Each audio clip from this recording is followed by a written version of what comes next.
2 days have passed since the fire and the flames and the death of the throne room. Beregond and Bord are lying in the tents of the elves. You can see for a second the last moments in that throne room where Glorfindel gave a look to the elven lords before he leapt into the fires with the Balrog. And in the minutes after, you remember Thranduil and Arwen and Elrohir, who stood stunned in the face of the loss of one of the oldest and most beloved of the elven lords. And you can see around, still in the throne room, Elladan, the son of Elrond, lying crumpled on the ground next to one of the walls. Beregond, who's been stabbed in the chest by a Morgul blade, and Bord lying on the ground in a pool of blood. You can see that Arwen, the perfect daughter of Elrond, has a cruel burn on her right arm, and Thranduil's glamour is gone. He looks akin to a wrathful war god as he descends further into the throne room to kill every single shadow creature within. You, Cynric, and Faroth drag your companions from the throne room, hopefully to the attention of elves. You are standing exhausted, the two of you, in the healing tent, and all around you there's activity as the dwarves and the elves and the men set to clearing out the mountain of Gundabad. There are reports of treasures being found, ancient artifacts and weapons of legacy, treasures from elder days, and even ancient tomes and books discovered within. And the two of you, I imagine, have been pacing up and down outside of the tents where they keep Beregond and Bord. You remember the flash of the escape and the desperate carrying them down the endless stairs and corridors to somewhere that the elves could see them.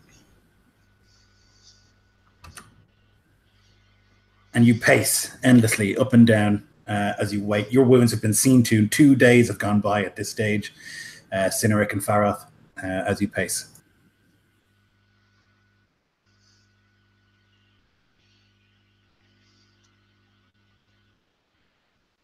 I think Faroth is probably just in a state of disbelief, continuous disbelief for the 2 days.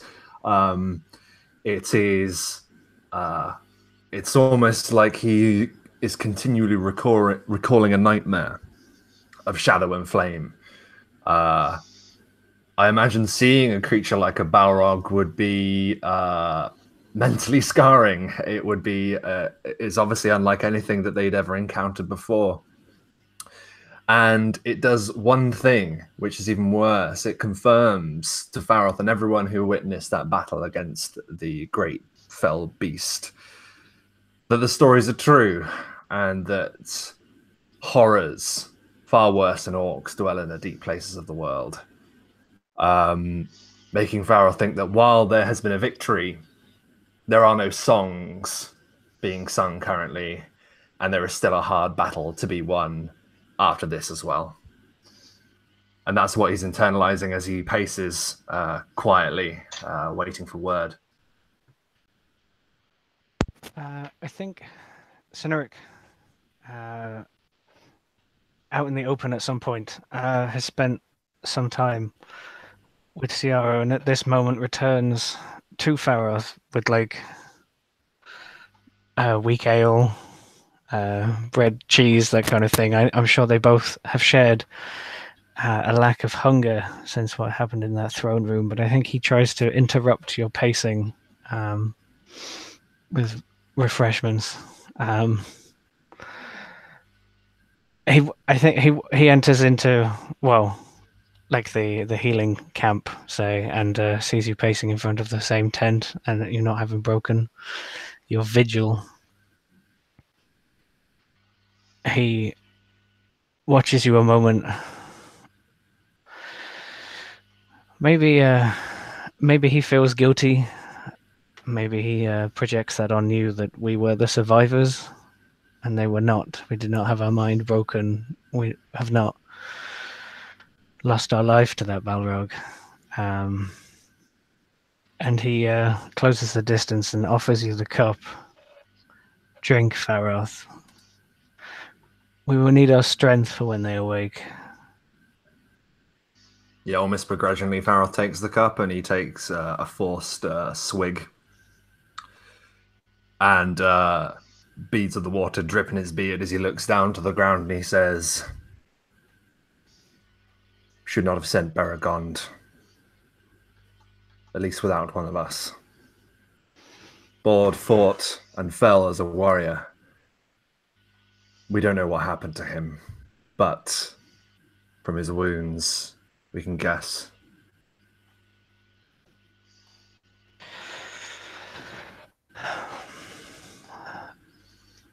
I would agree, but he is eager to serve you, eager to please. And I told him, just call and any of us would come. But he is a stubborn one. Messages do not easily get delivered across a battlefield. Perhaps he called and no one came. Perhaps his message was never received by us. Maybe. And he looks down to the ring that was given just before that sort of fateful parting, the ring of Barahir, and he kind of like runs his thumb along it. He's strong. He stood against that Numenorian alone and still draws breath. I have hope, and you should too. Farath eyes the ring of Barahir, the trinket that he'd left in the protection of Beregond. He hadn't seen or knew of the exchange, but he gives it an eye. He says, enough of this. We need an update. We need some word on their condition. And like in a hospital, Farath does that useless thing where you sort of just look around, trying to see if there's anyone around to ask a question of. You know that Arwen is in the tent with them, along with several other elven healers, though they have not come out of the room in several hours. There are others in there, Eladan, one of them, who are like gravely injured and are getting the priority treatment for their station, but also for their wounds. But yeah, there's nobody like outside to give you any information. No one has left the room for quite some time, and you have been strongly discouraged from entering the room and disturbing what goes on. Yeah, in that case, I think Farath would fight the instinct just to rip open the flap on the tent and just stride back in. I imagine he might have done it already and been told to leave, so he's probably learned his lesson. And instead, he sort of stoops to a sitting position, his knees up to his chest as he clutches the cup and the bread and cheese that Cynric had given him, and he forces a bit of food into his mouth.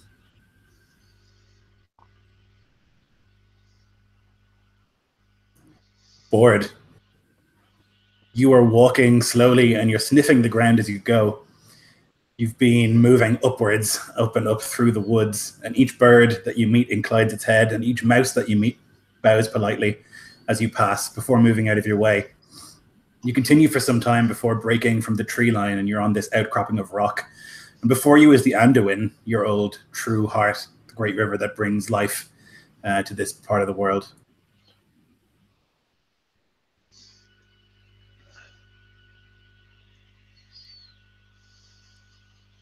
Bord breathes in through massive nostrils, attempting to capture every speck of wet stench of the river, every bit of soil washed away, the pieces of the north that he had never seen as they flow to the south, to more places he will never see. He looks to the Anduin. Does he see the old fort? Does he see any people or anything else other than the animals around him? Animals everywhere that you look. Birds everywhere that you look, and there are fish leaping from the river, and it stirs a hunger in your great belly. as you look out. Though there are people, you can see the Carrock ahead, this ancient stone that stands in the center of the Anduin, with stairs carved into it from the father of your people a long time ago. He sees it and he knows that his time has come. He walks down toward the river and attempts to grasp one of these large fish as this mating pool of fish are just kind of leaping out of the river, making their way north, perhaps to lay their eggs, and then they'll go back south. Just a seasonal thing that he's aware of, and he's going to go try to catch one of those fish and bite into it. Yeah, you can approach this, like you say, a swarming pool of fish that leap up and out, and your practiced claws are easily able to grab one of the bigger ones, and you place it in your jaws and head up towards the Carrock. Beregond, you've gone for one of your early morning walks up the mountains of Minas Ithil, the Efel Duath, the outer fence, as it's called, that makes up the mountains of South and East Mordor, West Mordor, sorry. You've kind of done this since you were young. This kind of exploration has come as second nature to you, and there's a particular spot 4 or so hours from the city that creates a beautiful perch above a deep valley. It doesn't take you too long to get there, an outcropping that overlooks a pass through some of the mountains from deeper Mordor. And you unpack your lunch of fine cheese, soft bread, warm sausages cooked that morning, and even a nice chunk of bacon, washed down with a flask of watered Pelennor vintage.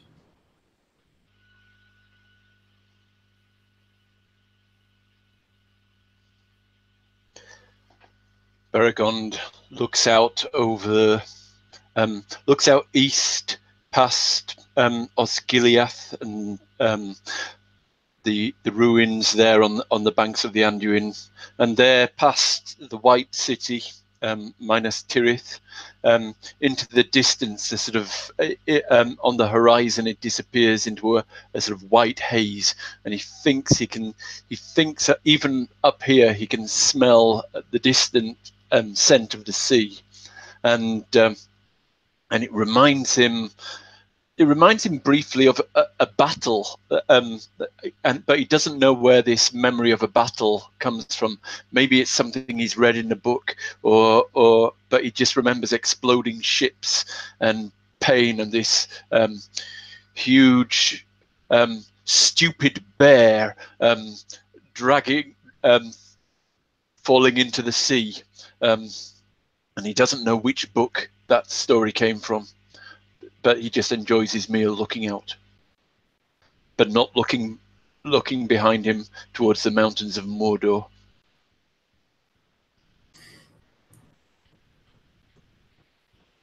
Bored, you continue your journey through the woods. There's this song in your heart as you make your way up those ancient stairs towards the top of the Carrock with the fish in your mouth.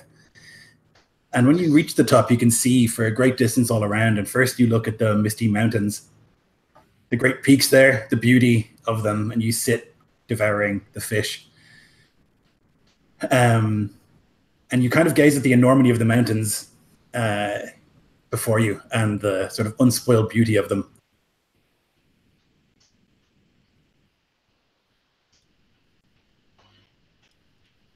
Bord finishes the fish and looks up and down the range, looks south to the far green country and back to the north to more horizon and icy peaks, and he feels that his hunger is not quite quenched. He's finished the fish, but there's something incomplete inside of him. He goes to speak, but instead emerges a mighty roar that echoes off of the mountains. And as it echoes, you get this sense of something dark stirring there in the mountains, and your gaze kind of, as it passes over, stops for a moment in the direction of the great dwarven city of Moria. For some reason, you just linger there and get this sense of a darkness.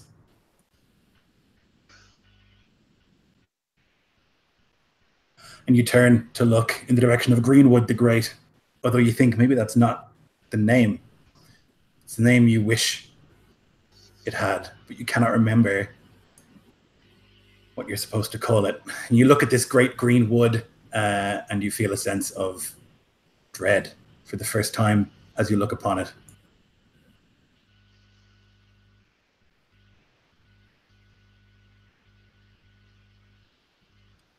Bord thinks of his people. He can't quite remember them, but he knows he had them. And he wished...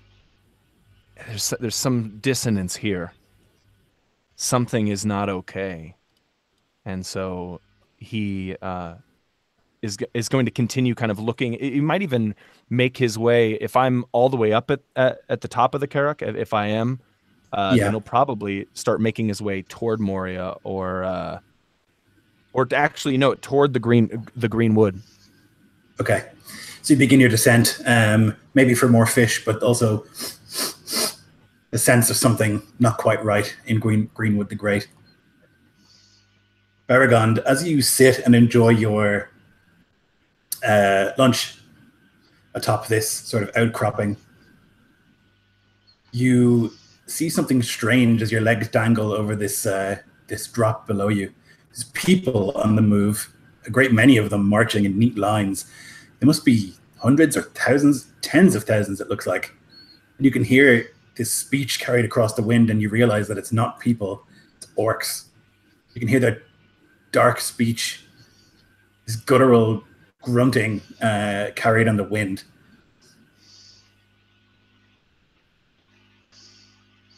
I am not surprised.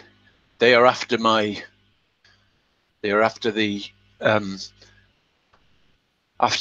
bottle of Numenor that I've brought up here with me. They are after my leggings. They're after all the treasures that I've found in various places. But they won't find me. I can evade them all. They won't find me. I'm too clever for them. I climb higher, unafraid. Cynric, you hear something that you haven't heard in a very long time as you're standing outside, and Farrell continues to pace despite your sort of insistence that he stops and calms. You can hear the clarion call of a horn, not the shrill horn of an orc, but something more musical. It sounds like home. And you can hear this cry come up through the camp. Riders! Riders! Instinctually, maybe from that horn sound and the call of riders, he looks towards its coming. Whoever's shouting the call starts to move. You can see as you step outside that on one of the sort of temporary guard towers that's been built, an elf is calling with his hand covering his eyes from the sun. And you can just see sort of like this dust cloud and an approaching group of riders. Not many, although you see flashes of green and gold.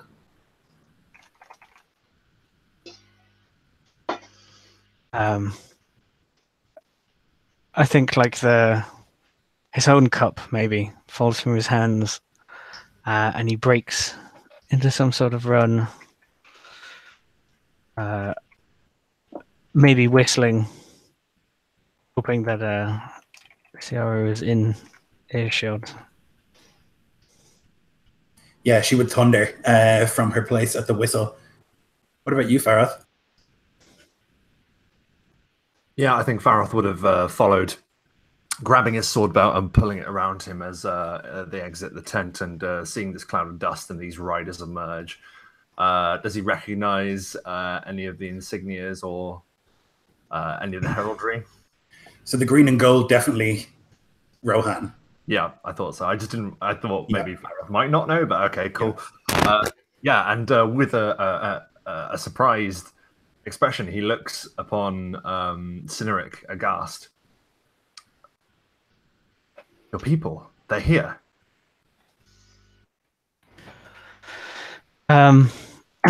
He's like run on a little bit, and then perhaps you've caught up as he's mounting up onto CRO to like ride out to the dust cloud, and he looks down on you and offers an arm, and just like he looks slightly pale.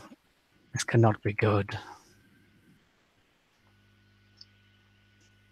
And then pulls you aboard if you accept, and he's riding out to meet them. Yep. You can see that there are less than 10 of these riders of Rohan approaching, galloping with a cloud of dust. And as they kind of like crest a hill and begin to move down, you can see that there is something behind them kicking up a bigger cloud of dust. You see riders, they're bedecked in gold. It looks gold and bronze, with these strange sort of frilled bladed helmets. Easterlings. And many more than there are riders of Rohan.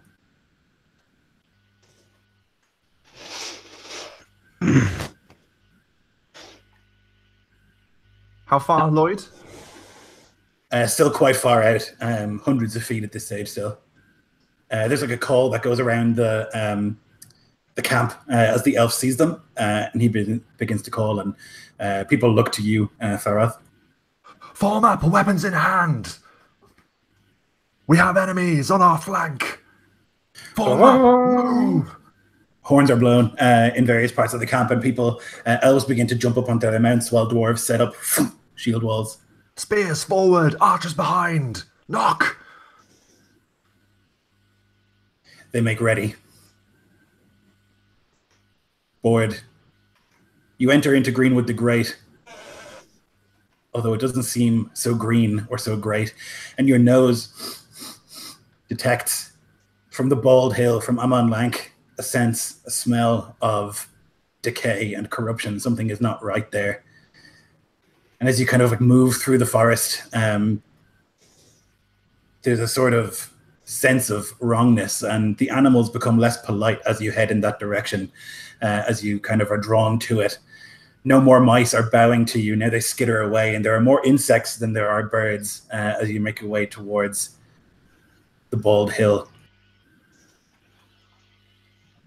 Board is constantly rumbling low with a guttural snarl out of his throat to keep everything away as he sees that things are no longer welcoming. And he feels for a moment that he hears a horn in the distance, but it's faint and it's from every direction and must have been the wind. He continues into the wood, crawling and beginning to tear through vines and just strange foliage that blocks his path.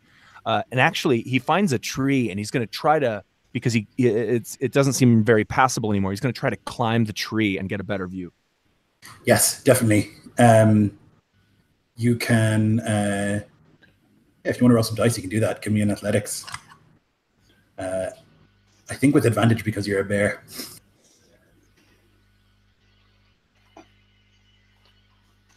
I think with advantage because you're a bear is great.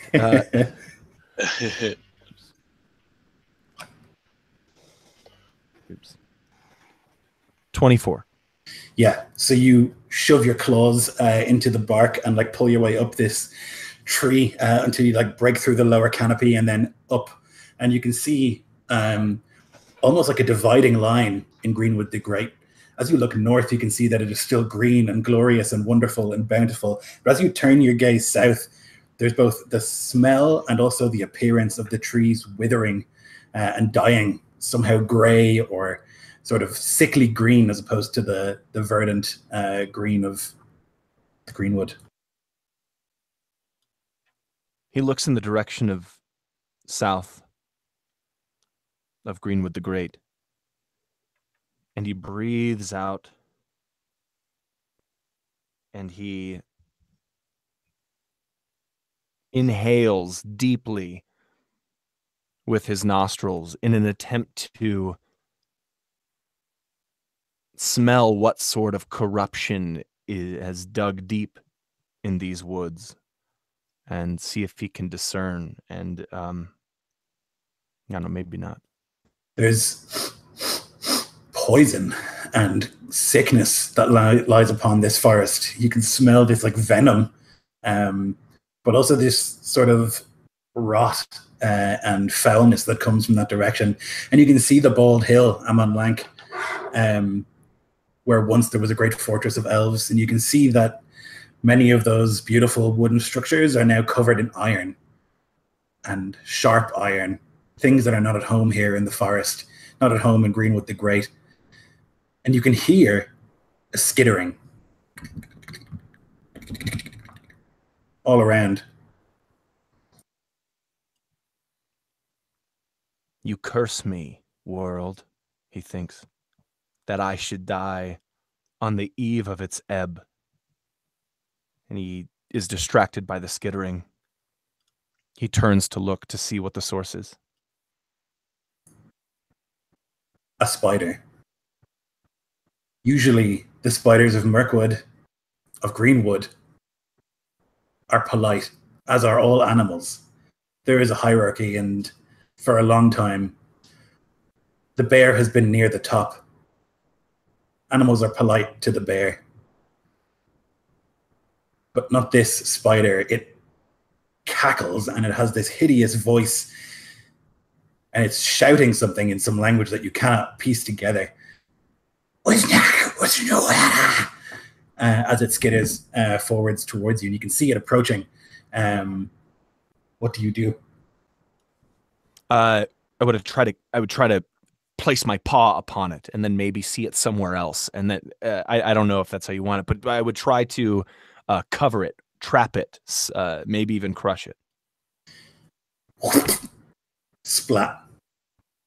And then again, another, more. And then you can hear, and you can see a spider 10 times the size of these little ones moving. And you can hear it screaming this cruel shout. And it approaches, and you'll roll initiative, please. Beregond, you're on the outcrop, and you're looking down at this army of orcs approaching your home, Minas Ithil. A great snake of metal and of black speech that winds its way towards it. Though they cannot see you, you can see them, but then there is a terrible and a screech as something flies overhead. It has the appearance of a dragon, but it is not. There's no art, no wonder to it the way you would associate with a dragon. There's something pathetic about it, something wrong. It has none of the glory that you would associate with a dragon, and it flies over, and you can see that on its back is a man with a crown. Or maybe it's not a man. It turns, and the eyes bore into you. You feel this horrible pain in your chest, this like stinging, burning pain.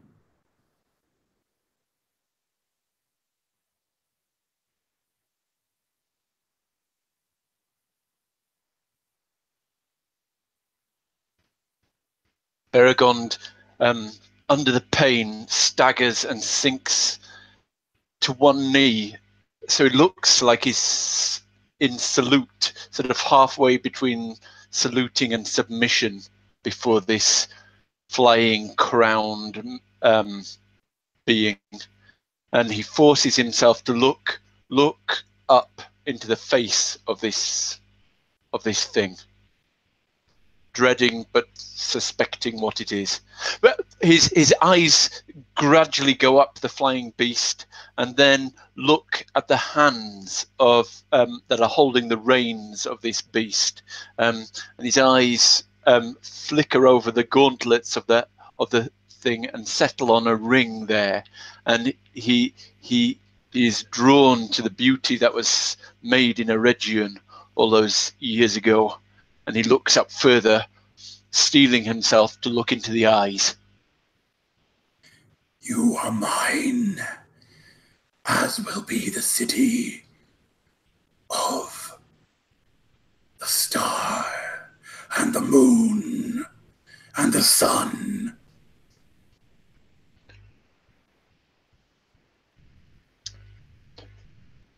Murazar, I say. We are of the same line.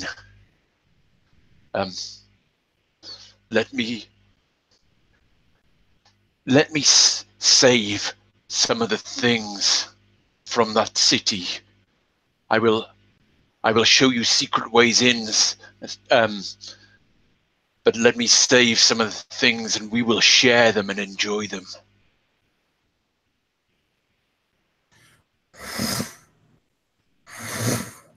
Almost slow motion, the eyes lock on you. Go! And then it like dives towards the army, leaving you with a difficult, though a familiar path back to Minas Ithil.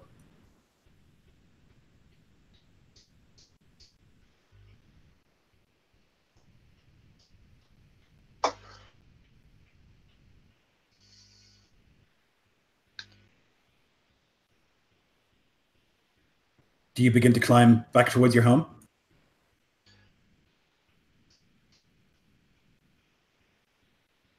I call out after him again.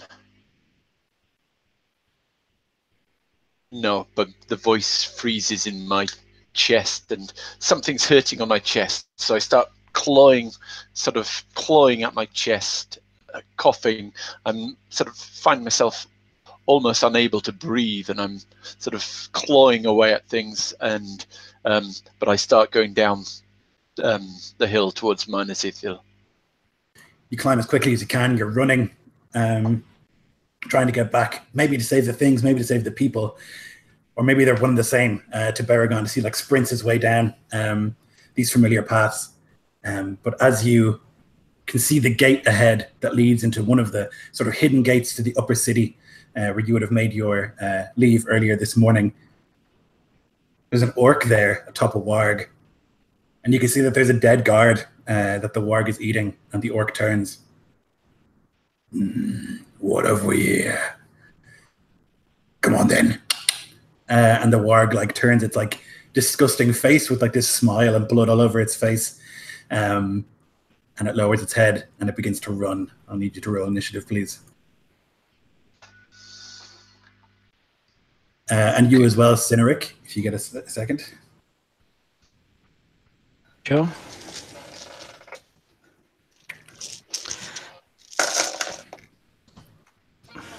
So I figure we have like some sort of siege camp with a palisade, and we were like over the threshold of that. I was racing towards these horses, a bit like Gandalf running out. Yes. Yep. Cool.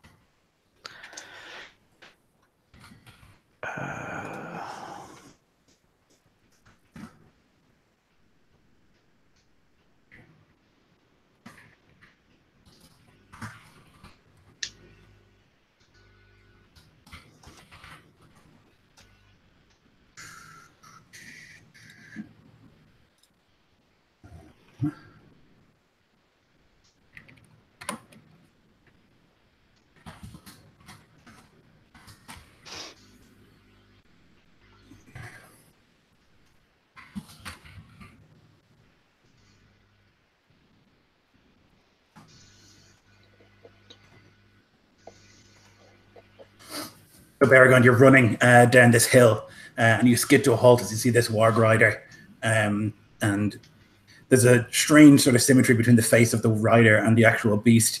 They turn to look at you, but you act first. He's seen me already. I'm in the open.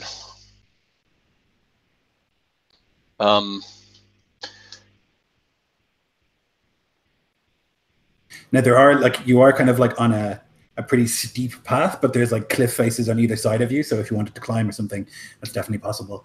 And like it's not just like an open sort of path. There are rocks and things like that. Okay. I make out. I'm feeling terrified and run.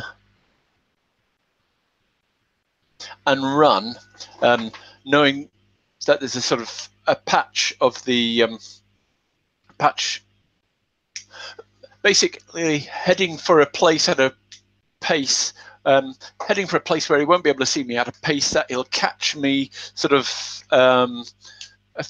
it'll be able to catch me a few sort of seconds after I've got around the corner, and I'll hide when I get around the corner. And do I have a bow? Do I have any weapons? Yes. So like, do I have both eyes or one? You do have both eyes. Yeah. You are young. Okay. You are equipped as you currently are. As I started. So I'll take my bow and hide behind a rock and try to get them. As he comes sort of zooming around the side, I'll loose my arrows at him, hopefully, and take him by surprise. Okay, perfect. Okay, so one of these Easterlings you can see like raises this beautiful spear with like this curved tip, and he shouts something. And you can see the Easterlings, which there are a great many, like barreling down this hill after the riders.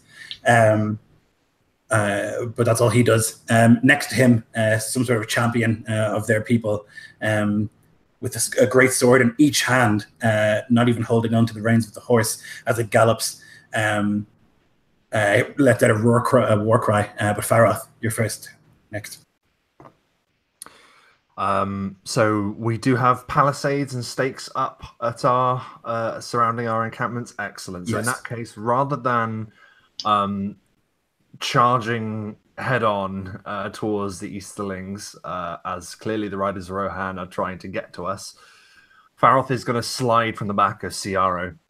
And he calls out, first of all, which hopefully will be free, to someone awaiting commands, and he yells, whatever cavalry we have, send them round their flanks and come in from behind. We can crush them and prevent their escape. He then looks back. Do you think a volley of arrows could successfully clear the riders of Rohan and connect with Easterlings, or would it be too risky right here? Not at this distance. They're still quite a bit away. So you don't think they're like within effective bow shot yet? Okay. Anything else I can prepare? Cavalry go around behind them, spears at the front, archers ready. Other than that, I think Faroth is just going to start going up and down the lines, making sure that we're ready to repel them as we receive them. Okay, perfect. Cyneric. You can see that there's a number of like elven riders who have like mounted up and are looking to you. Imagine as we were sort of galloping through the streets with Faroth shouting orders from the back of Ciaro. Maybe riders have like collected, and Faroth slips off before we pass the palisades, but Ciaro perhaps leaps straight over some of the stakes in the ground from behind. They're pointed away from us, not as deadly, and we bolt off into the green or brown of this land. So hopefully the Elven riders follow. He's going to aim to relieve these riders of Rohan as best he can from their pursuit. So like a single horsed figure, the mithril glinting in the sun, he will ride directly at the oncoming horses, and he's going to be pulling his bow and aiming to take some shots. Sure. Well, and then aim to like, merge in with the oncoming tide of Rohan. Yeah. Well, if you use Ciaro to dash, you'll be in bow range. Okay. So there's three of these, three notable ones. One of them definitely is a leader. He's got this big banner like attached to his back, and his like armor is the finest that you've ever seen. Maybe finer even than some of the elven armor that you've seen. And next to him is some sort of great champion, and then the third, Senunuk, has this like great bow that he's like pointing at one of the riders about to loose. So I'll aim at the bowman to try whittle down his call upon my people.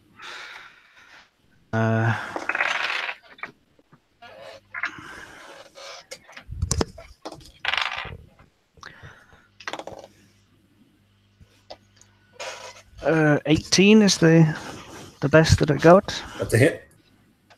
Excellent. The other one will miss.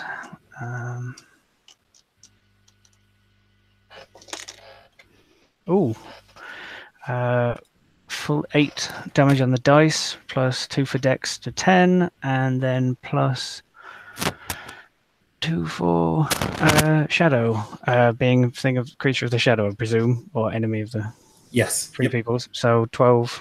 12, nice. Damage.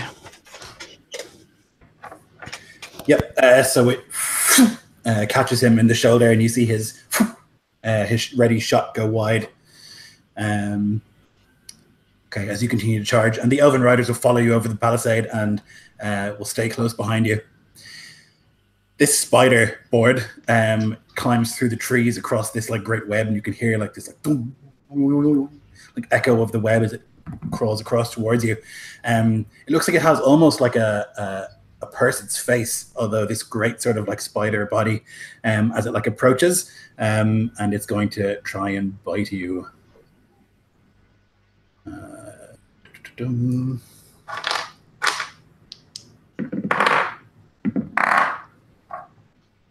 So it will lash out and it will bite.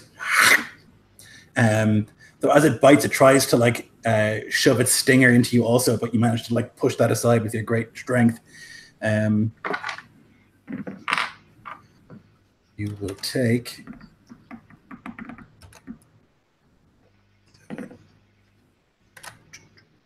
12 piercing damage from the bite. And it's right in your face, and it's screaming, and it's actually horrifying to see. It's hideous creature that doesn't belong here. It doesn't fit in Greenwood the Great. It shouldn't be here. Something innately wrong about it. I need you to make me a wisdom save, please. I will do. And can you tell me how many hit points I will have as the bear? You can basically play board as is, just reflavor it. 0 is board, so I have a max of 105 if that's what you want me to do. That's it. Yep. Cool. Awesome. 12 for the wisdom saving throw. Okay. So you are this like deep-seated primal sort of fear comes over you. You're going to be frightened of this spider creature thing, this thing of wrongness, as it sits in your face, and that is going to be its turn.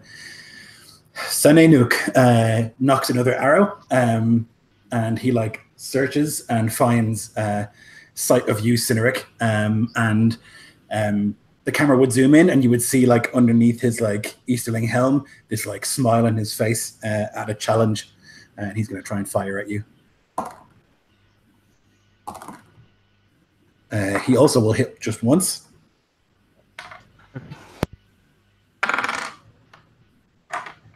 For 9 piercing.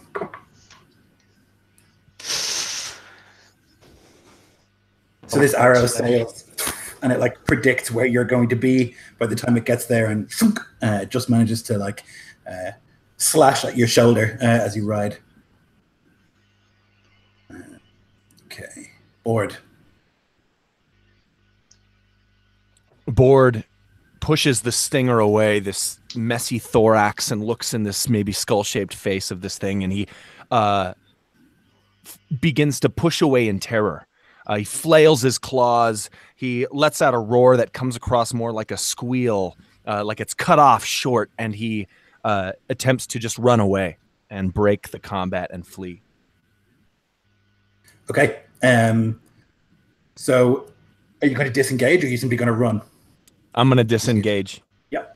So you can like... Wait, actually, is disengage a reaction? An action. Okay, it's an action. Then that's what I do, yeah. Okay, so you like push this thing away from you, and you begin to like descend the tree back down onto the floor of the Merc. Is that right? Yeah, but I forgot that I was on top of the tree, and I want to wrap that into the character. I think I fall down from the tree trying to escape because I'm so frightened. Okay, yeah. So you just like push desperately, and like you forget that you're holding on to the bark, and you begin to like. Can you make me acrobatics to see how this goes? 14. Okay. So you'll take 7 bludgeoning as you hit a branch on the way down, and then like thunk onto the ground. You can like hear this outraged scream from the spider up in the tree above. as it sees its prey try to get away. Is that it for you? Yes, it is. Wigror, the warg, thunders forward. And it like skitters. It's like running and it's like trying to see where you have gone, and it will pass basically right in front of you, Beregond, as you hide with the orc on its back. Outsmarted another orc.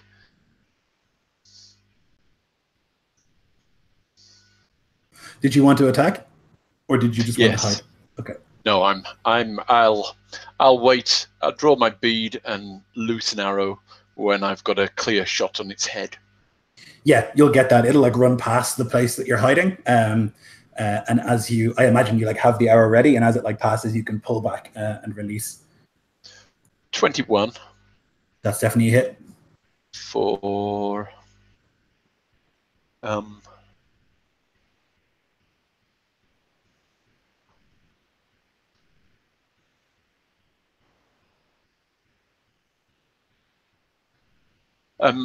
was I attacking at advantage? I presume from the Yes. surprise. Yep, you're stealthed.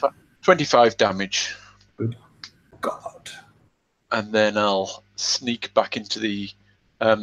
I've got the. If I'm acting at my 9th level ability. Yeah. I've also got hide in shadows. I have an uncanny ability to hide, or at least use shadows. So long as there are shadows present, you may use a bonus action to hide, even if other creatures are aware of your presence.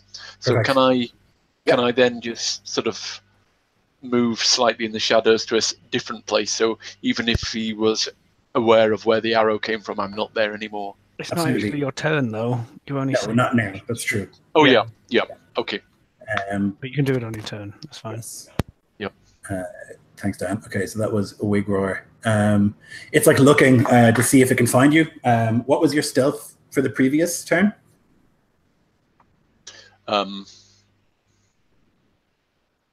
It was. Or you can just roll it again if you like. You just need a number for it to try and beat. 22. Okay. So like this arrow like hits it like behind the ear, and it like screeches and lets it this yelp. And it's like trying to smell the air, but it cannot find you. I actually need you to roll me a d10 because you've done more than half its hit points in one go.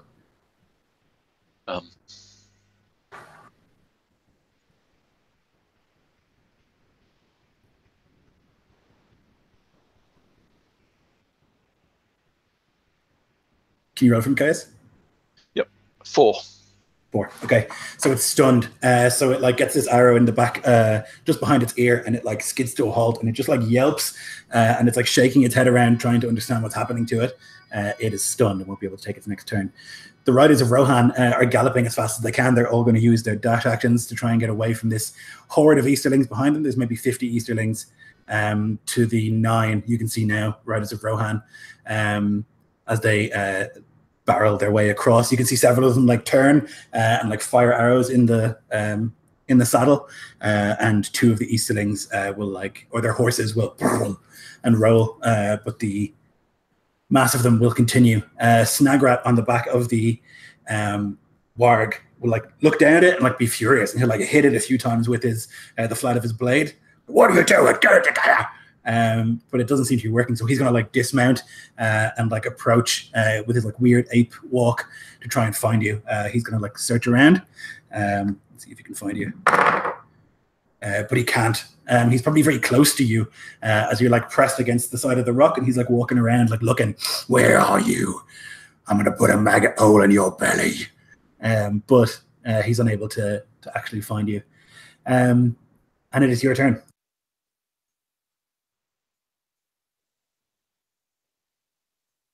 Beregond, sorry.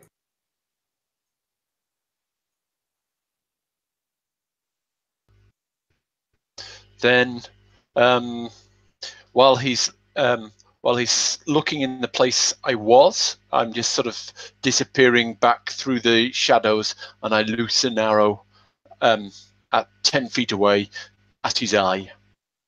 Okay. Yep. You are still hidden from him, so. Sorry, no, you'll have to actually make a check now, right? Because that's the ability you have as a bonus action to do the hide check. Yeah. So you want me to stealth? Yeah, first. With stealth, is only a 12. Oh. Now, does his previous... See, I never really used so. His previous perception check was a 16. Does that mean he would see you now? Yeah, if you like. If he has a passive of 12, he would see him. Yes, okay, then he would. Yep. So maybe there's like a loose sort of skittering of rock or something, and he'll like turn. Then I loose an arrow at him, but I don't get the sneak damage, so it's just a straight normal. I hit him.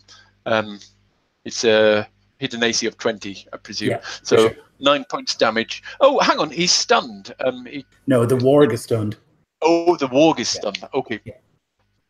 Okay. Okay, nice. Yep. So the arrow doesn't quite catch him in the eye, catches him in the shoulder, and he looks down at it, and then like looks in your direction and smiles. Okay. Kamara. His horse. He like gives a command, and you can see the regiment, the unit of the Easterling cavalry, as one, just like with this incredible accuracy, this like practice maneuver, like turn to face the elven contingent led by you, Cynric, content to let the riders of Rohan go to face this bigger threat. They turn and he like roars out something, and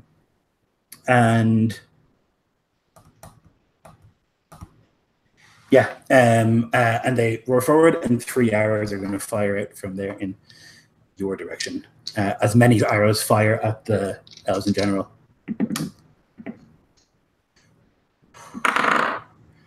A 4, a 4, and a 5. So arrows just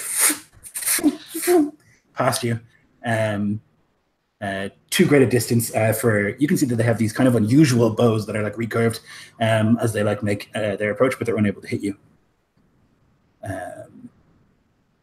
For Shimsha, the champion, they're going to now be close-ish.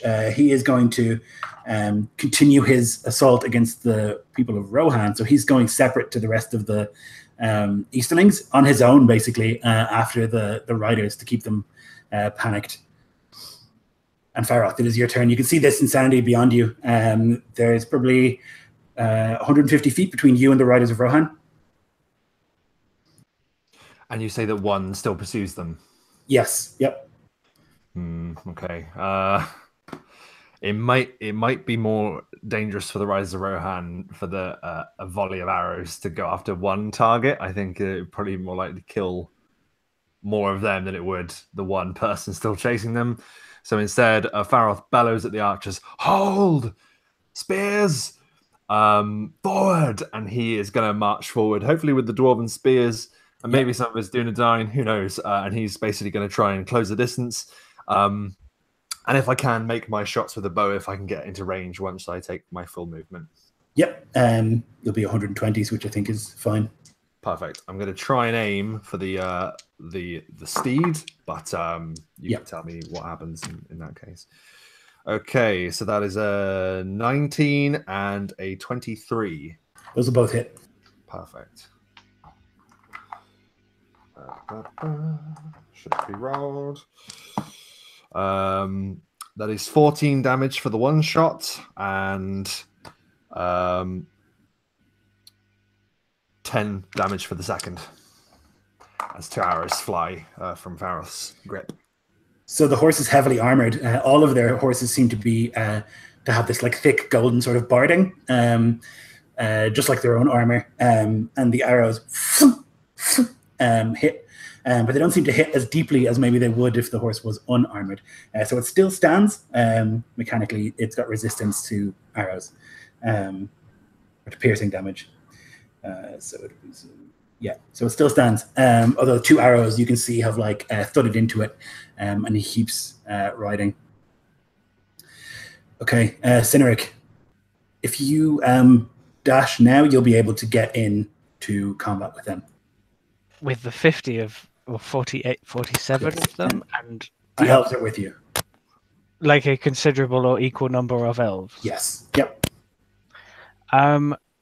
what I'm going, if we're like 200 feet away from the camp where all our, friendly archers are, we were just a distractionary force, at least for now. And I'm going to shout wheel and like rear CRO up and turn, and I'm going to try and lure them. If we're on one flank, I'm going to start like retreating back round the side of the camp while we like fire arrows back and see if I can lure them forward for a salvo.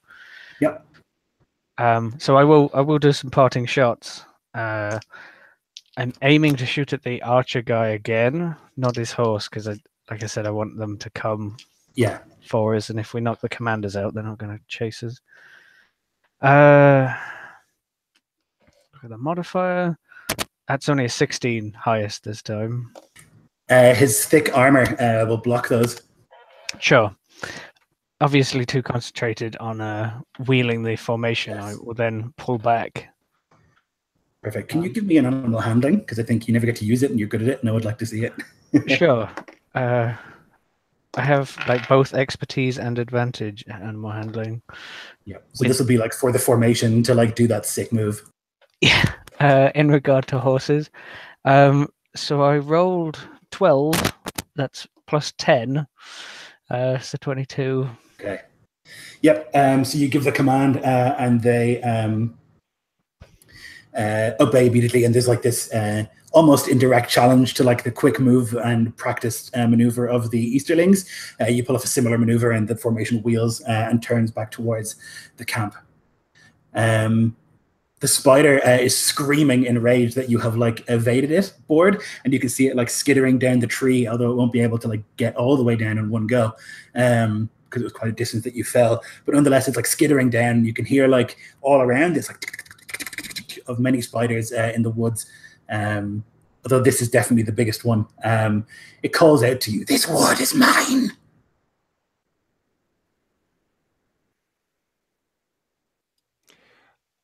Board is still in fear of this thing, right?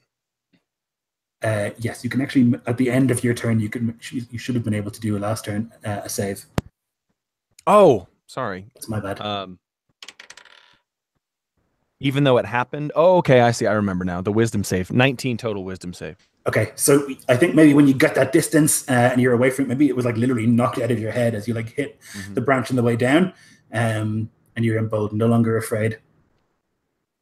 A Board looks up skyward and he sees the spider coming down at him, but it's almost like the trees are coming towards him too in the sky, like it's being drawn towards him with this evil power, sucking him closer to it.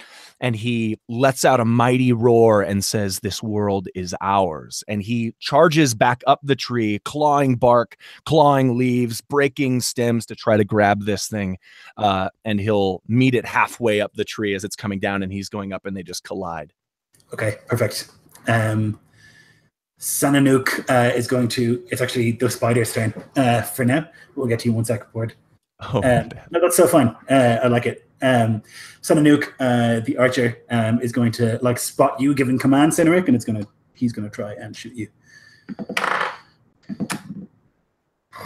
Useless. But again, he's unable to get any shots on you. Maybe the speed of his horse is too much, and he misses with both attacks. Now it's your turn, Board. Like to up, down, back, B, left, A, strike. No. Before it does anything. No. I at this point is when he's going to charge up the tree and the collision will happen. I don't know what that is, but it was a natural 20. Amazing. Maybe a opposed strength or opposed athletics or whatever. Yeah, so maybe you pull it down off the tree. That seems like a bear-like move. Yeah. Absolutely. Throwing the spider, it hits another tree, branches crunch, skitters abound as all these spiders kind of drop to the, that were in this tree, drop to the ground or lower themselves on webs. And this massive creature just begins his fall, I would imagine. Yeah. You like throw it down into the ground. And it lets out this like agonized like squeal as it like smashes against the other tree, and it like tries to right itself and look in your direction. Now both of you on the ground.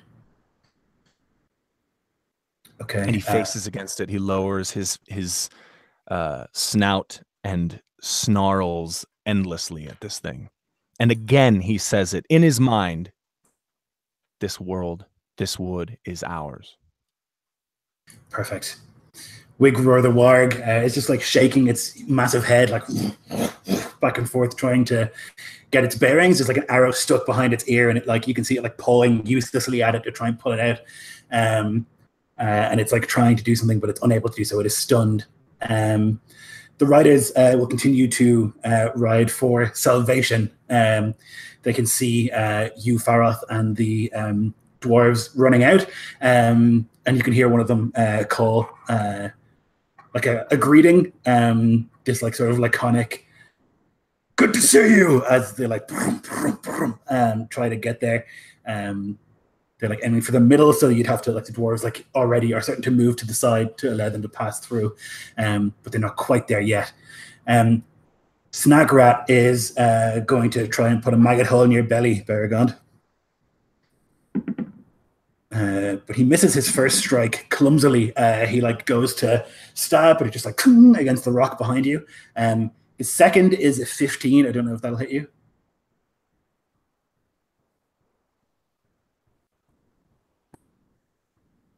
Guys? I'm muted. Yes, it does. Okay. It'll be 7 damage as he like slashes with the blade, less effective than the first, just kind of grazing your shoulder. I take evasive action and sort of roll with it, and it opens up even less of a wound as I do. No problem. Okay, that was Snagrat. Back to the top. It's your turn, Beregond. And I laugh at it. What is your name, Orc? Oh, I'm Snagrat. Puh. Well, Snagrat, this is your last day, I say, and I disengage, and as I'm backing off from it and I've got a bit of space, I'll loot another arrow at the stunned warg. Okay, go for it.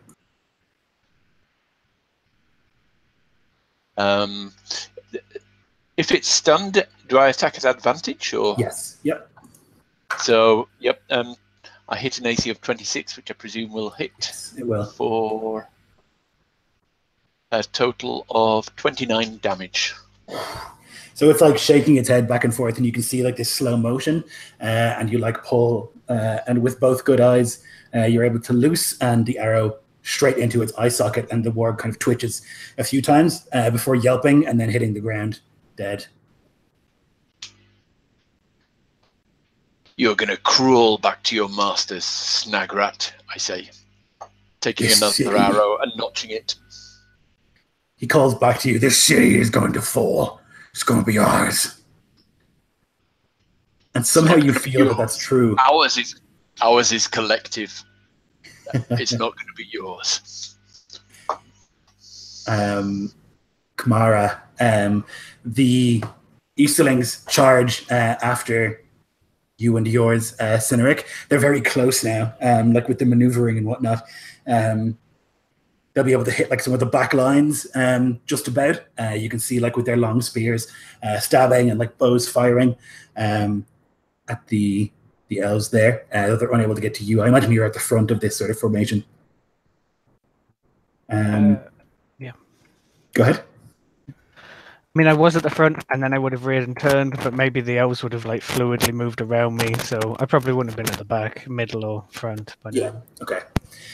So they're very close on the formation, and you can hear them like shouting at each other in this sort of like speech. It's not black speech, but it's also it's a speech you don't know, something foreign. And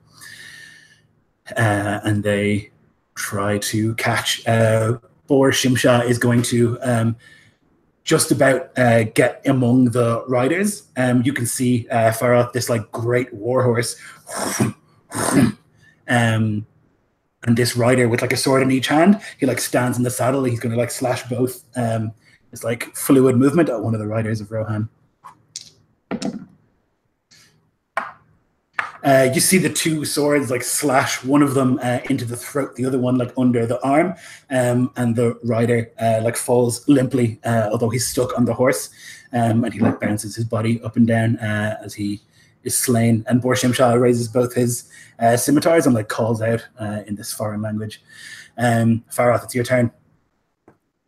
Faroth is on foot. Is there going to be any way that he can reach the rider? Obviously. Yeah, like he's basically, they're very close to you now. If you ran, you'd be able to get to him. So Faroth is going to do something that might be considered stupid, but we'll give it a go.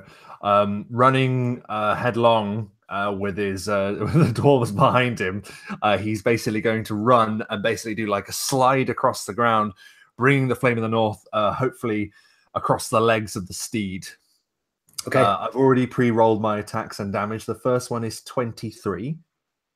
That hits. And the second one is 22. Okay. Yep. So the first one does 18 points of slashing damage. The second does 15 points of slashing damage. So you do slice through one of the legs of the horse, and there's like this scream of pain.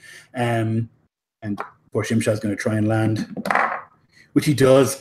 He's already kind of standing in the saddle, and as like his horse begins to buckle, he like leaps out and will land. Like the horse will like tumble, but you'll see him like stand behind it, and he has a sword in each hand, and he'll look at you and he'll say something that you can't understand the language, but the meaning is clear, you know. Yeah, Faroth points his sword directly at him, and he says, "You're alone in a faraway land," and basically begins to advance on him. Perfect. Cynric. Can I either blow a horn or shout towards the camp, like to fire, to trigger my famed retreat plan? For sure. And then off the back of that, hopefully the arrows like shock their cavalry off the back. We will like, I almost like the idea of the elven fluidity, like they're right up behind us and we peel off from the center round both sides and then like smash into the sides of this cavalry encampment. Definitely. Unit. So as you like blow the horn, these arrows fly perfect and elven. And you see like quite a few of these Easterlings like taken off their horses by like perfect elven arrow shots, like through the eye slits of the armor or like under the armpits, like the weak part. And you actually hear Kamara like bark something, and it seems that they're not going to follow. Like they realize they're in arrow range and are going to turn. Okay, well, in that moment of reorganization, we will like aim, like I said, like split and move around and smash into them. Perfect. Ideally. I don't know what you want me to do for that, or do you want me to just roll my attacks having commanded that, or more animal handling? Or let's do an animal handling to move the riders, and then you can make your attacks. Okay. Oh, that's better. That's 25. Oh yeah. Mm-hmm. So it's like practiced and easy, and many of the elves will just like turn in their saddles and like pull blades and slash while the formation begins to like move tightly around, as theirs does too. If you were looking at it from above, it would look amazing. All these like horses moving in perfect synchronization. The finest riders of the east against some of the finest of the west. And you can go ahead and make your attacks.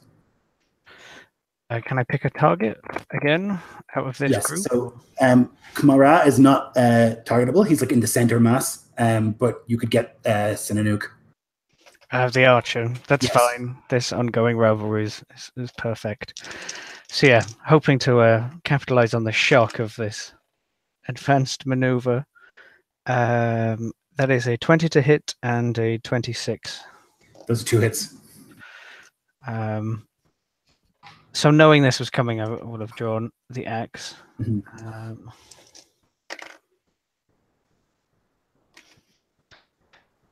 Go to all of the modifiers. So now I'm up to that one and that one and that one. Yeah, plus 10. So 17 damage and 12 damage as the two axe strikes.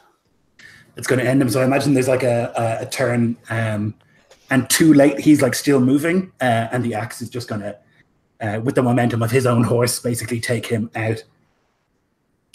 He'll like fly from the saddle into the dirt. Okay, that's Cineric's turn. The spider like rights itself and like moves with alarming speed towards you, Board, and is going to try and bite and sting you. I'd like to take a turn before it does that, actually, if that's cool. That's unfortunately not possible. Not this round. Okay, so the bite will connect.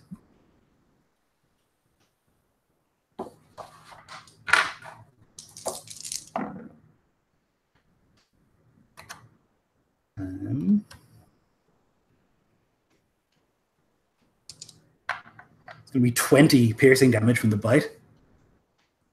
As it like sinks its mandibles into you, but then the stinger clumsily tries to sting into you, and you're able to like not only like bat it aside, but like with such force that you knock it go to natural one, so you're gonna knock it prone as you like use both your hands to throw it again, as it critically fails.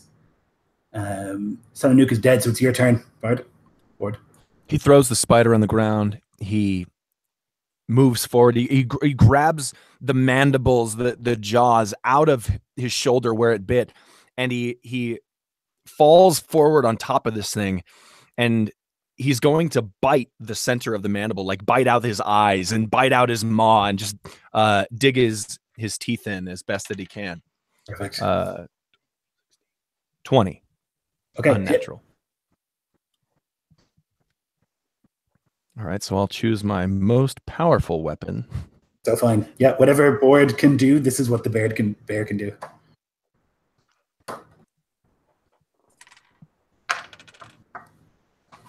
Okay. 10 points of damage for the bite, and with the second bite, he will do 9 points of damage. Nice. So you just begin mauling at the face of this spider, and it's like you can feel like its legs sort of uselessly like scratching at you, and you can feel the stinger underneath, like trying to find purchase, but it's unable to do so as you begin to maul it. That was Board. Wigror, the warg is dead. Riders, they will now reach the safety of the line. The dwarves will let them pass, and then they will like close. So that the riders can like get some much needed help. They'll immediately like ride in, like turn and like dismount and run to find whoever's in charge. Such is their mission. That's the riders. Snagra is going to try and find you. Where are you, little man? But he's unable to do so. What was your stealth? Unless it was 12. No, I didn't hide that time. So you didn't? Okay. He just found. No, I just retreated and okay, grand. Disengaged with my bonus action. So I'm there in front of him. So then he'll kind of clumsily climb after you until he like reaches where you are, and he's going to try and stab you twice. With a 17 and a 15, which I think both hit. Both hit. So it'll be 7 for the first and 12 for the second. Okay. Oh, I'll use evasion on the second sure. to reduce it. Swinging with a blow. So he's like swinging these big sort of clumsy strikes, but he's strong. He has that sort of ape-like strength that orcs have. And that is Snagra. So then it's your turn, Beregond.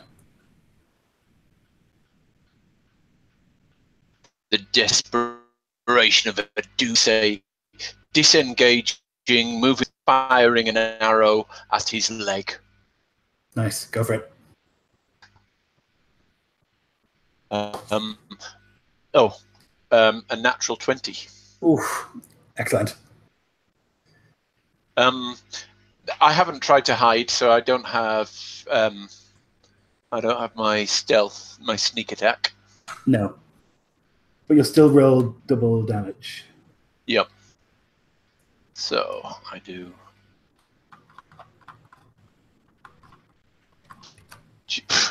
Pathetic.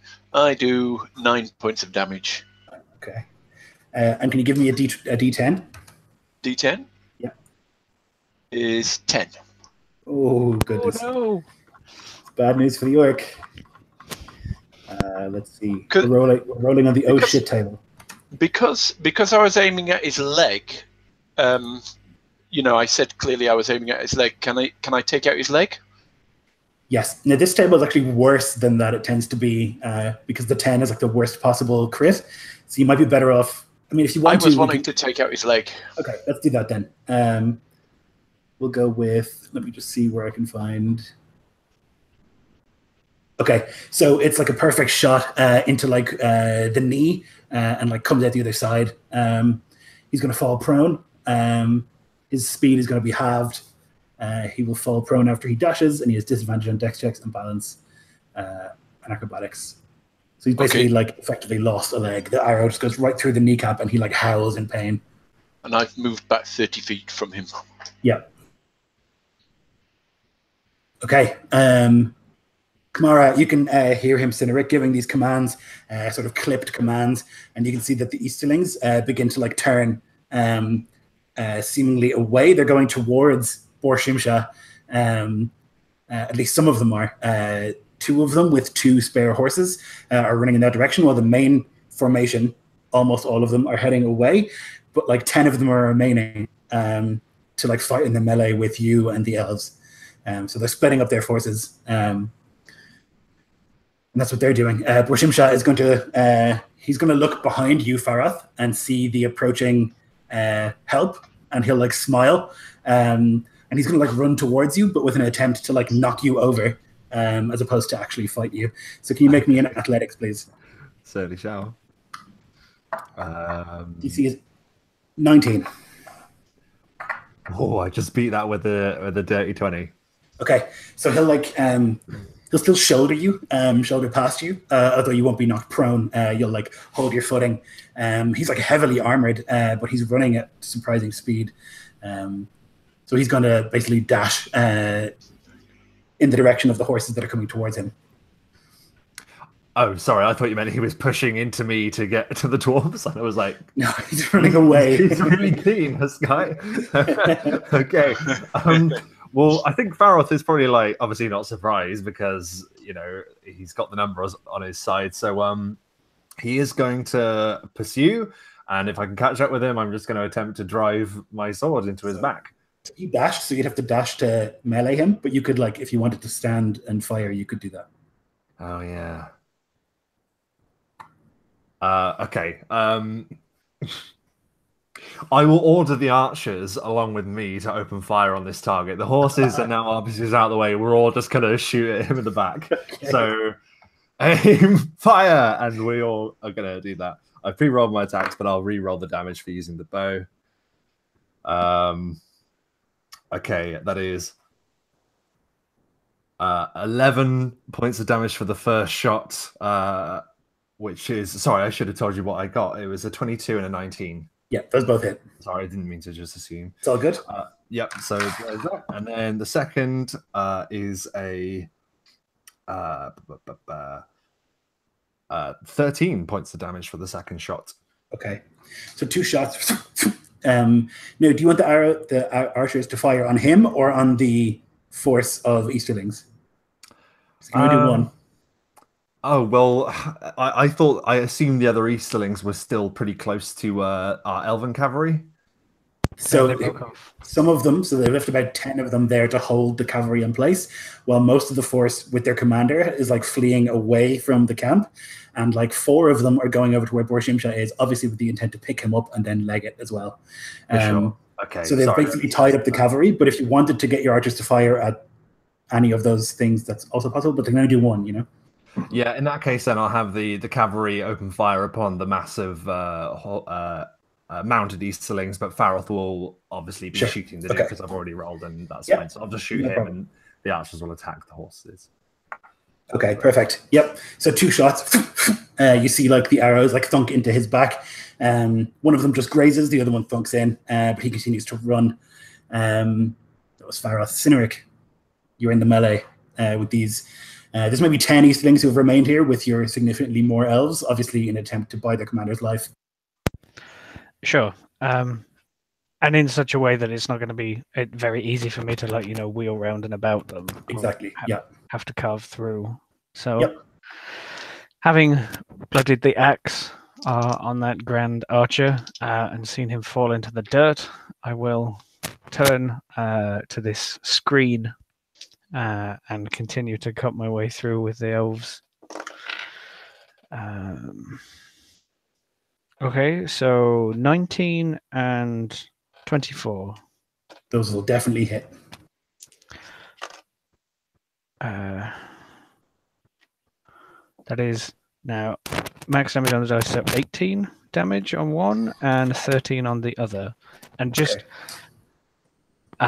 he is like reins in one hand, axe in a single hand, like hacking at people. Because I had the bow initially, I didn't have time to like draw the shield as a full action. I do have 2 less armor just for your consideration. Okay. Yeah, I hack into them for 18 and 13. Yeah, so you manage to another one of these Easterlings who like has a spear, and you can see him like shove the spear into an elven horse. As he does so, you like hack at him, and you'll take him down with those 2 strikes. So now there are 9 there. The spider is going to try and sting you, Board. Does a 16 hit, Board? Nope. No, it does not. Okay. So then it will try and bite, and that will definitely hit. It's unable to sting you, it seems. It's trying. Ooh.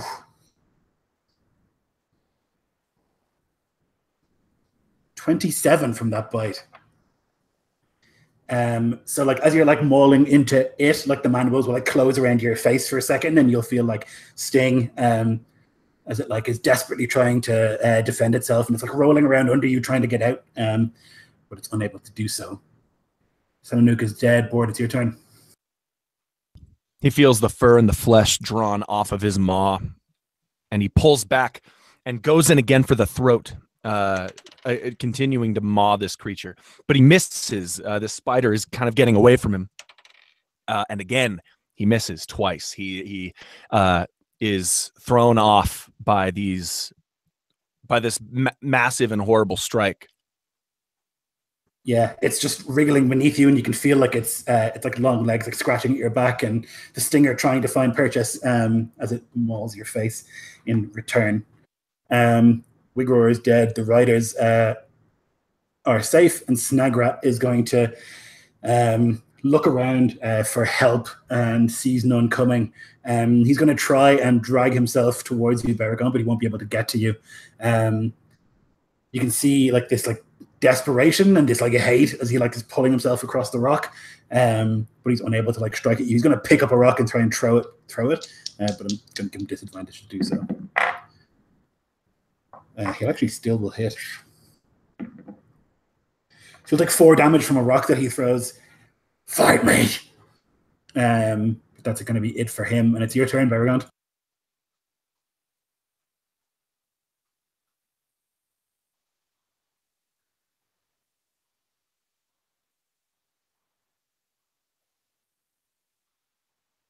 Guys?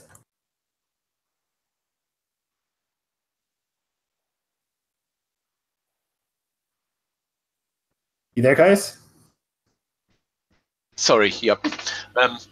I am Beregond of Minas Ithil, and I took the name Minas Ithil from the name of Minas Morgul before it fell to the Witch King back in the Second Age, at the end of the Second Age.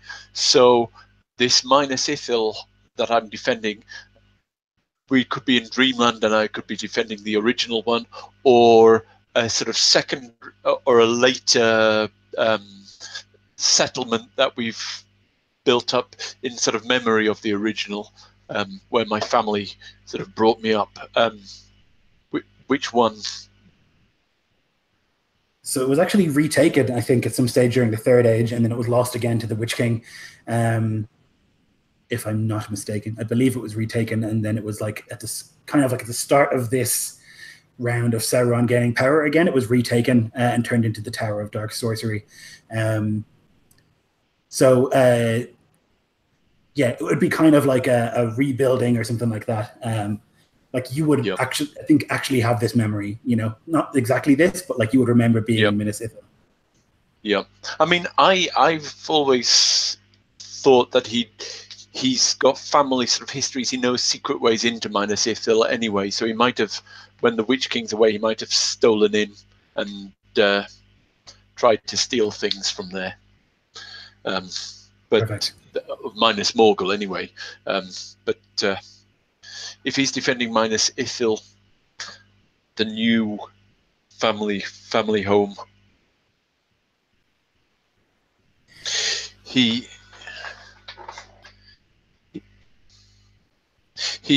backs off, saying, well, you have been unsuccessful in your raid.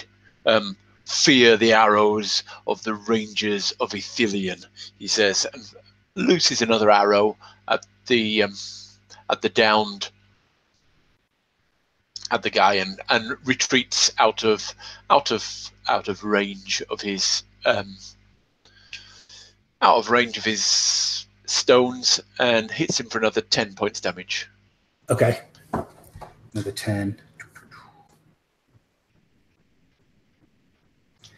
Yeah, the arrow thunks into him, and he's like crawling after you desperately, just like this like insensate hate upon his face, trying to get to you, but he's unable to do so. And the arrow, and you can see him like barely holding on, but still pulling himself towards you. Okay.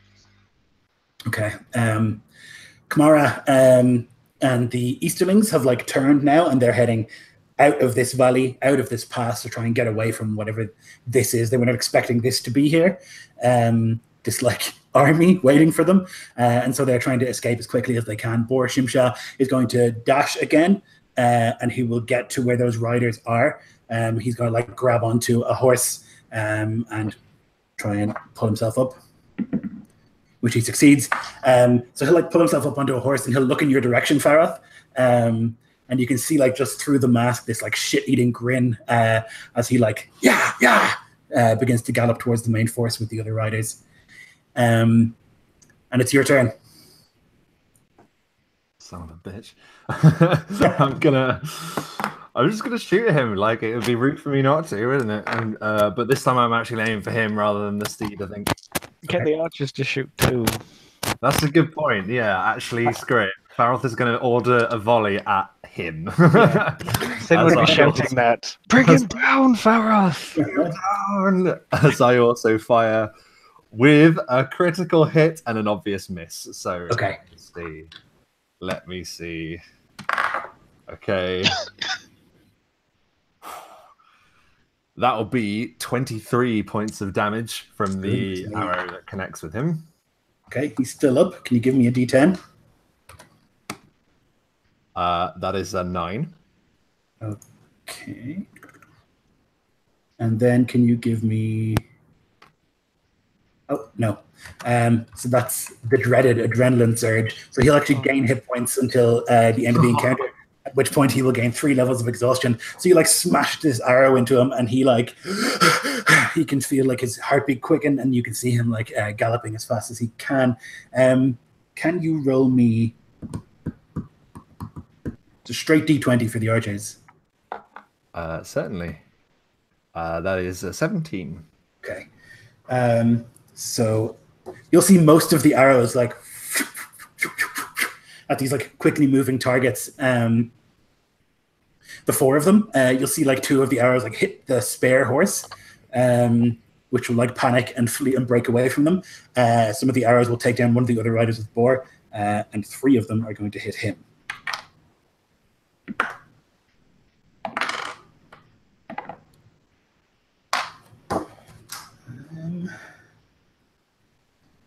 Okay, so you see these 3 arrows. One of them like grazes the side of his neck.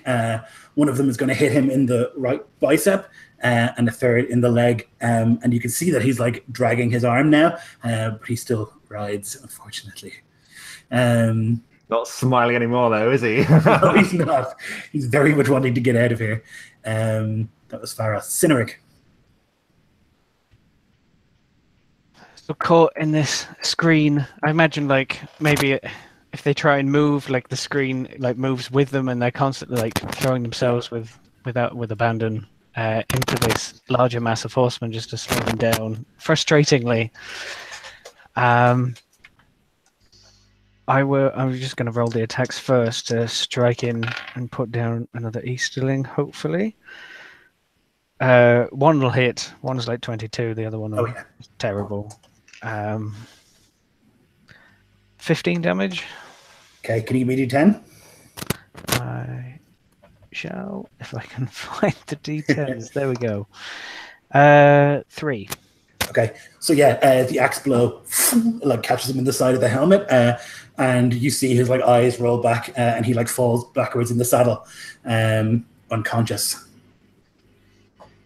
You can see the elves are like making work of these guys as well, but they're just like they're doing everything they can to hold you here. And every time that you try to move, they're like just giving like selling their lives as dearly as they can to ensure that their glorious commander can escape.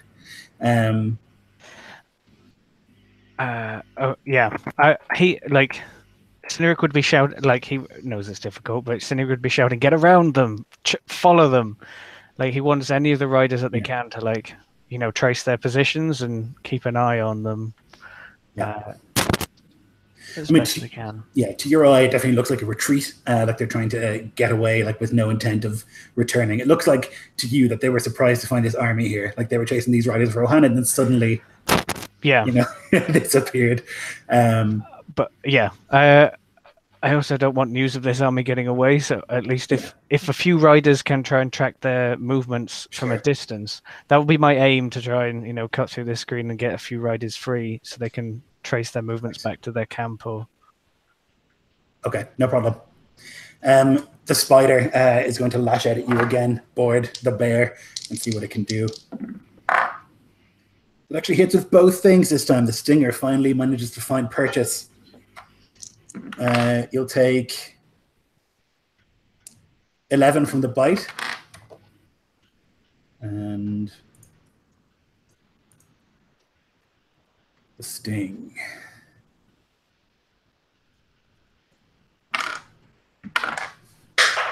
It's not a session unless I lose a die.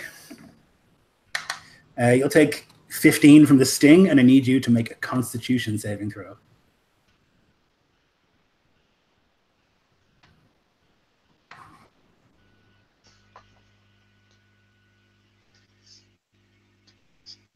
$16 on the saving throw. Okay, so you can feel this like poison begin to course through you, but you're tougher than that, and you like roar in defiance, and you are not poisoned by it, thankfully. And then it's your turn. He feels the corruption around him, through him, in him, and he forces it out. But it's not until he hears the horn again. This time, it seems like a horn of victory. It's inside of his head, and he goes back towards the spider and lashes out with all of his strength, and it's very, very limited at this point. He's going to try to get right back on top of it and continue mauling it. He bites at its at maybe where one of the appendages meets the body to try to remove it completely, and that's a total of 19. Yes, sir. Should have known that. Should have been prepared. 7 total from that. And the next is an unnatural 20 with 6 points of damage as he continues ripping and tearing, gnawing at the flesh of this thing. So one of the 8 legs is like severed, and it like is thrown to the side, and you can see it like on its own skittering for a second as like this viscous sort of goo pours from the wound, and the spider screams in pain. Snagrat, still crawling on the ground, desperate to kill you, Beregond. Unable even to throw a rock at this stage, he just roars in defiance. But that's all that he can do, and it is your turn, Beregond.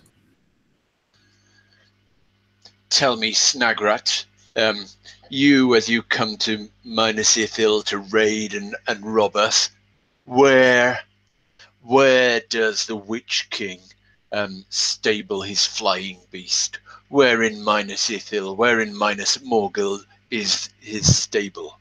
Where does it perch? Wherever he pleases, atop the most glorious tower. Atop the most glorious tower will be the Tower of Minardil. I don't know what it's called now in your black tongue. But I will go there, and I will meet him when he lands at home, glorying in his victory over this place, and I will give him a surprise. And I leave the orc crawling on the path and make my way into the forest or into the uplands heading on the way towards Minas Morgul. Excellent. So as you leave the orc behind you, like screaming, you can hear these like these horns, and you can hear sounds of battle within the city. And then you open your eyes and you can hear sounds of battle where you are. You're in his tent, and the beautiful Arwen is standing over you, and she looks at you and smiles. You're back.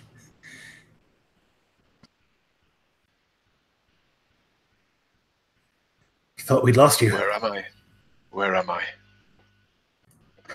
Gundabad. And who are you? Your face looks familiar.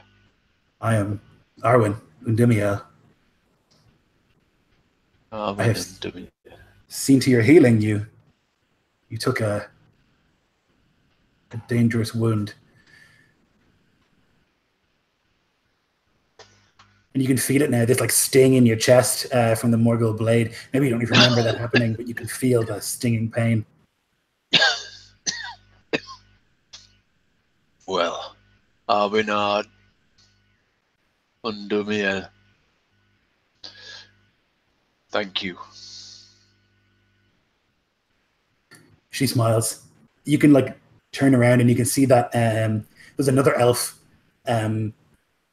You can see like this pale body and these closed eyes, long black hair, obviously dead.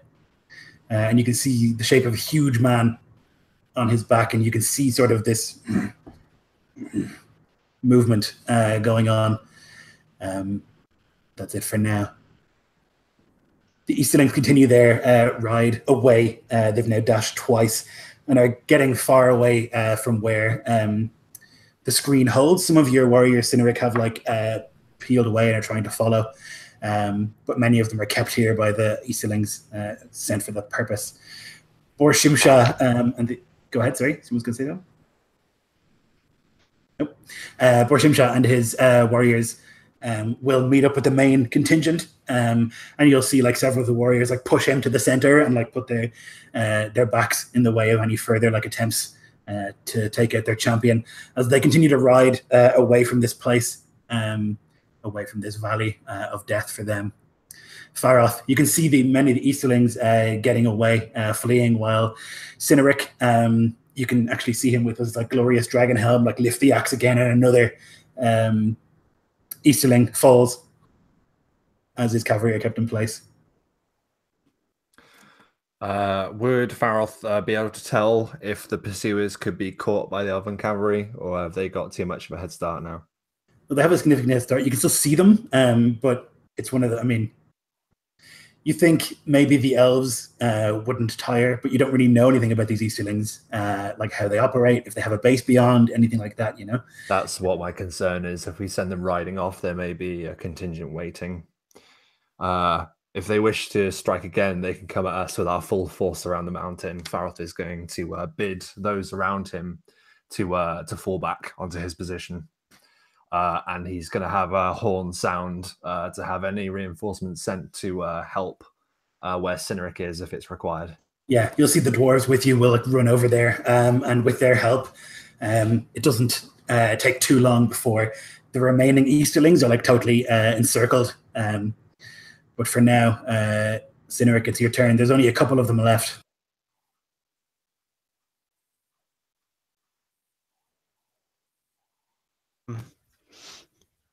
Incensed at the successfully retreating opponents in the distance, and of tales long told from his childhood of men in red and bronze, savage men who have put a great many of his line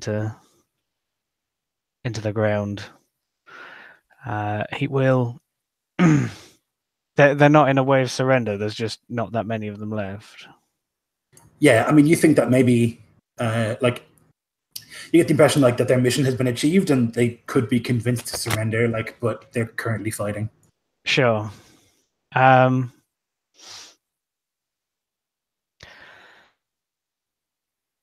will turn to whichever one is closest, and I'm going to I'm going to attack him and try and put him down, and then I'm going to point at like the remaining ones, and shout for their surrender. Not that I can communicate with them, but I can try. That is a 18 and a 23. Those will both hit. That is 14 and 15 damage. So another one falls to the axe. And you call out. What I'm going to do is call out in black speech, thinking they might understand it. So yeah, I basically like cut into that guy and drop him as all I think they know is strength. And then looking fresh in his blood, I will turn to the last few remnants. Drop your arms. I like to think that the word for surrender in black speech, that there isn't one, and it's something like "I dominate" or something. You know, yes. You'll see like a couple of them like surprised that you can speak that language, and they'll like look around and see that they have sold their lives dearly. And one of them will like sort of literally like drop his spear, and they'll put their hands.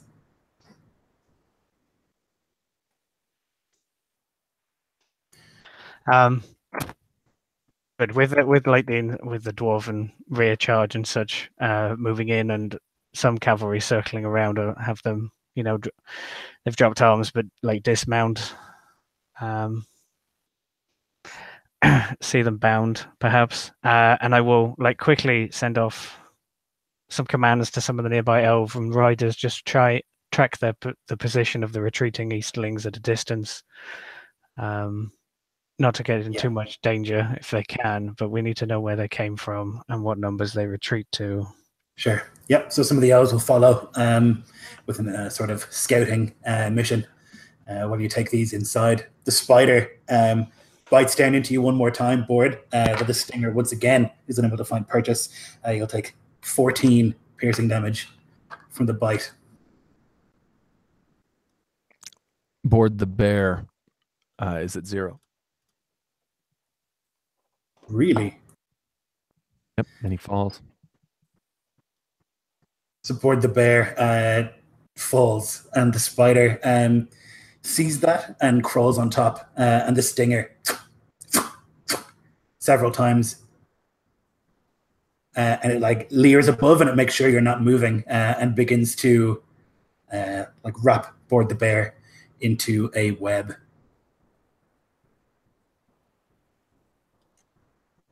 He manages a snarl that's choked off into a wheeze and says, "This wood is out."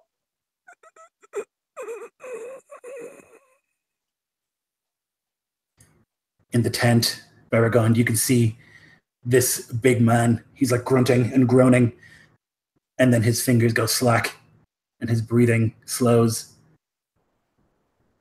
and stops. And we'll take a quick break there. Be back in 5.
I'm back.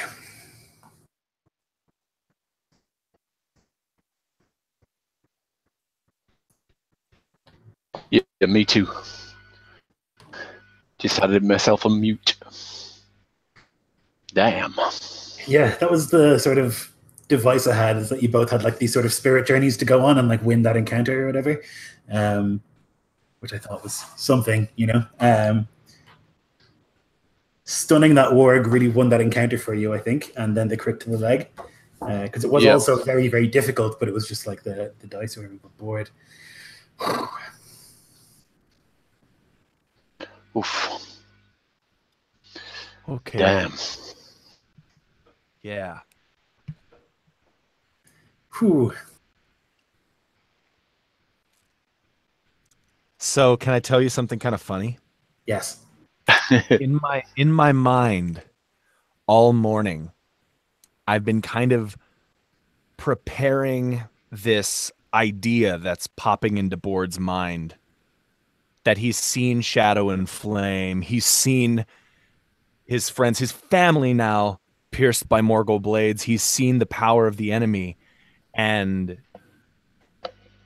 nothing can stop him from finishing this fight until it's over. and I'm thinking about like just how the whole world is legendary.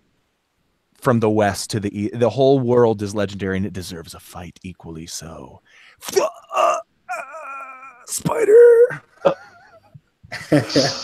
Oh my god, that was really, really good. Dude, 106 points of damage that spider did. That was surprising to me. It didn't feel like that. That was, yeah, wow. How can I ask how close I got? I don't know if it's over or anything, and I don't want to. I know, listen, it's your game, but it'll upset you to hear how close you were. Don't tell me. Don't tell me. Yeah. Just tell us. Wow. 8. Oh, those are the 2 misses, dude. That's my 4 and my 5 that I rolled before. Yep. Ah, man. Thank you for letting it happen. Expect no less. Yep. I mean, listen, it's Middle Earth, so that can mean anything. But I feel. Oh my god, I don't want to. I'm gonna shoot you guys a. Well, I'll shoot you a message. Have you guys seen the new Infinity War movie? Not I. not I. Maybe I'll just not send a message then. But it's a this. I'm just blah, blah, blah. I'm just kind of mentally gone right now. That was pretty amazing in its horror. Yeah, I've always kind of thought that Yeah. kind of dream that they're bears anyway, you know? And I think like that was like when Mirkwood first became Mirkwood kind of thing. Like it wasn't always used to be Greenwood. That was the coolest thing, that throwback to Greenwood the Great, and how, you know, it's something else, but you're not quite sure. You can't quite place it. And it was like, oh my gosh, this is kind of like heaven a little bit, or something. Yeah, really, but tainted and corrupted, so not quite. Yep, it was that final fight.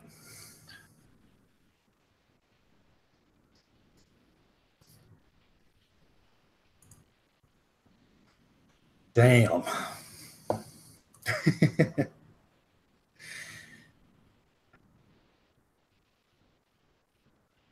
right, Rob, you're pushing 5 minutes here. Good job in that fight, guys, though. That was really cool. Yeah, that's a Nico technique, is to set up encounters for everyone separately and then have it as one big thing. And I think it's deeply effective. Yeah. It works. Yeah. Otherwise, you have watching people... any scene with you and Beregond is just like, it's just awesome. You could just kind of talk to yourself for about an hour, and it'll be fun to watch. This was all really cool. No. Here I am speaking in the past tense. Oh, this was really great, guys. Like, it's not over. Shit.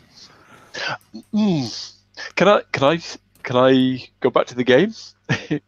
Sure. Can We'll I wait for say Rob. Sure. Beregond's next move Sure. as he Okay. Rob's not back hears yet.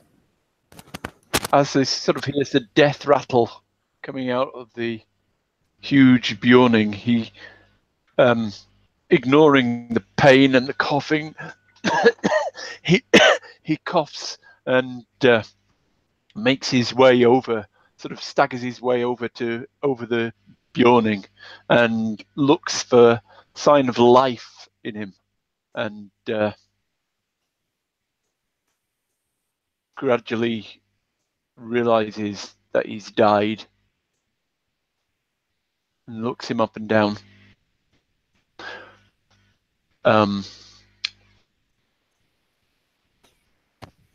Michael, what is Bord's most valuable item?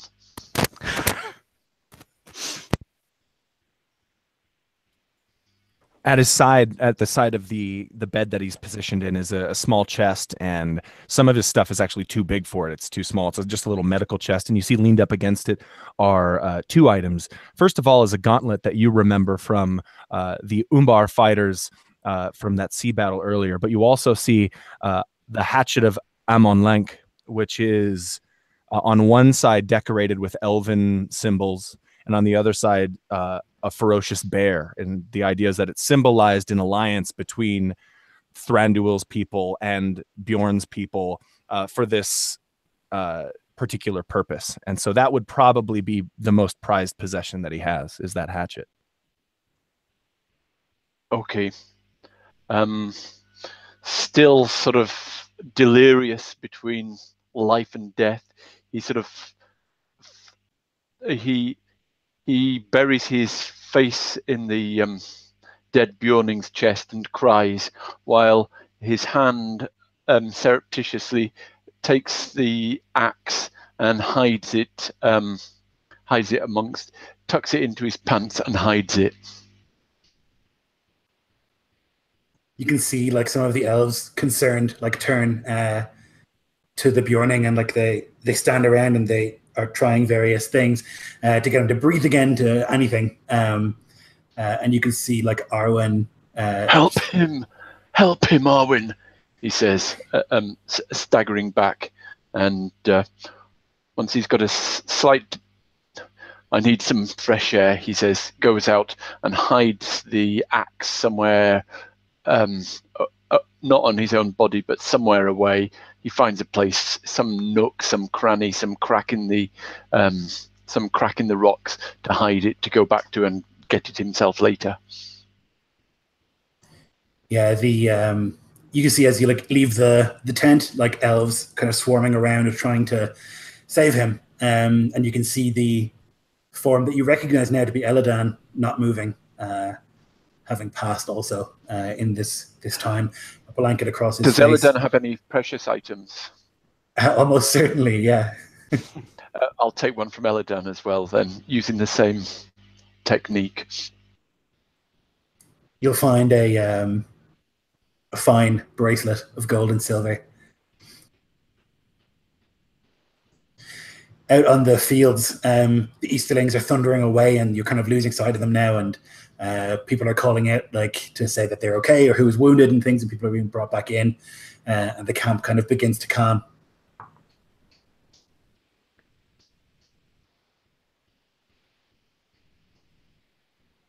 But they look to you for orders, Cynric and Faroth. Have the Easterlings like tossed over the horses or the horses' Yes. brothers and brought back to the camp? I also, if the guy hasn't been trodden to death, point out the unconscious one, if not more, so the people are picked over. And I take some interest in the glorious bowman and have him thrown over a horse as well. I know Sure. he's dead, but I pull back, cursing that I wasn't able to do more. And reunite with Pharos, where I imagine like the stakes around the gate are being pulled aside and such. And maybe we meet those, or go find where those riders of Rohan have gone, if there's any waited by their horses or.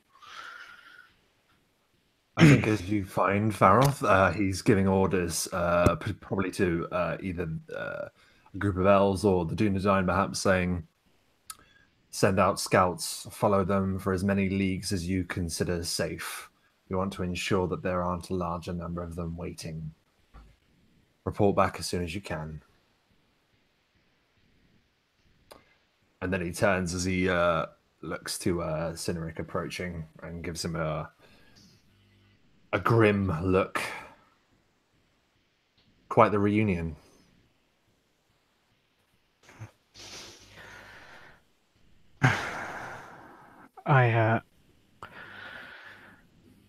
My heart is heavy. If these are the Eastlings that my people tell of, and I believe them to be, they are a long way from home. And all the lands between here and there may well, in our absence, they may have fallen. And I kind of like, I imagine that you're like on the ground level and I'm still on Ciaro, and I look back across the horses. Some lived. Some had sense when I spoke to them in the speech. I don't know what we can get from them, but we may want to be one of the few who can actually speak to them.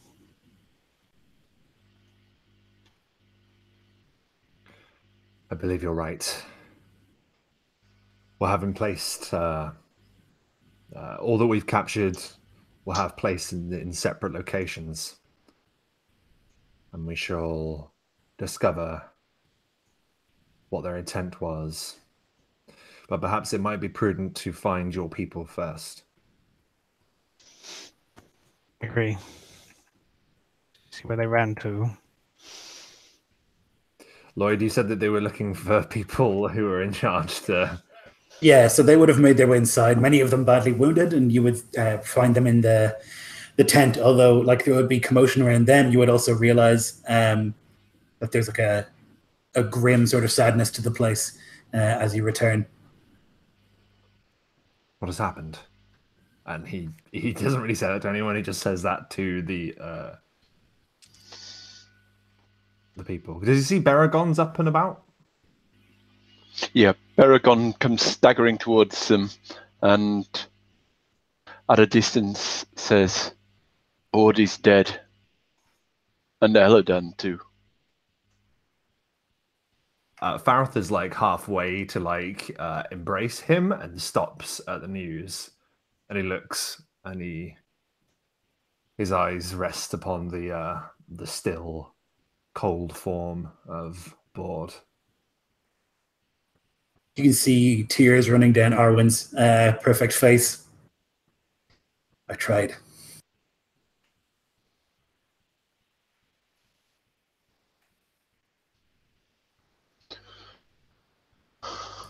So much death, she says, and she looks only for a second towards Elladan, her brother, before she looks away, obviously like unable to deal with that.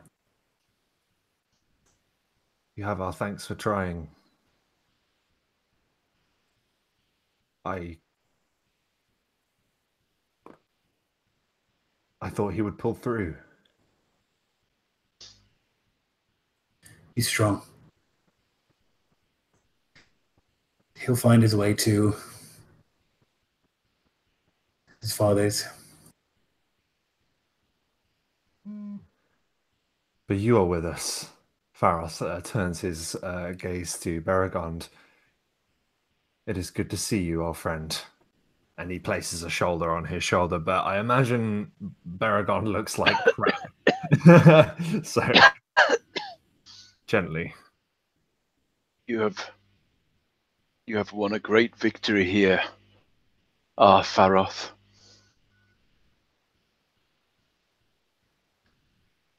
It would have been impossible without you. reports of what happened in the mine have been sporadic and conflicting, but everyone who... How many got out?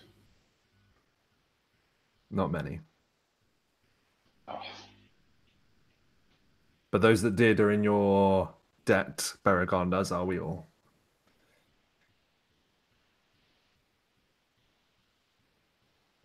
Cynric. Cynric is already like, while you have embraced, he's sees you up and has like pushed, not necessarily directly pushed past you, but he's already like halfway to the tent flap, and then you speak, and he stops for a moment. And Beregond looks sorry to have stopped you on your way and says, well, his eyes look down to your hands to see if you still have the ring, if you have the ring on one of your fingers. You can see it. He doesn't necessarily show it to you. He doesn't think as materially as you, but you can see it on the hand, maybe raised for the tent flap. And Beregond looks at the ring for a moment and then back to you and says, oh, it was good I gave it to you. I have lost everything else. And you have kept it safe. And it is good to see you alive too. So he'd hadn't met your gaze. He'd stopped, and you were sort of talking to maybe the side of his face or something. He softens for a moment and half turns, so you could see his profile. If only I'd kept better care of you, and of Board. And then he pushes through the flaps into the tent.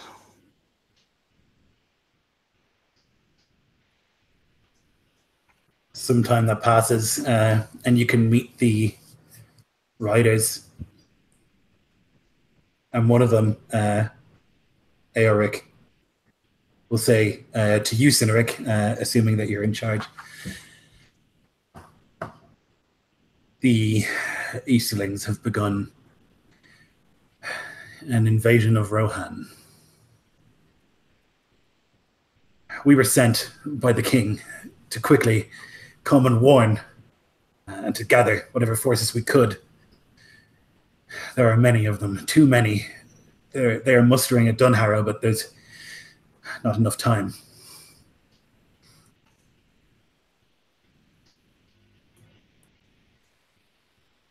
Is he in the med tent?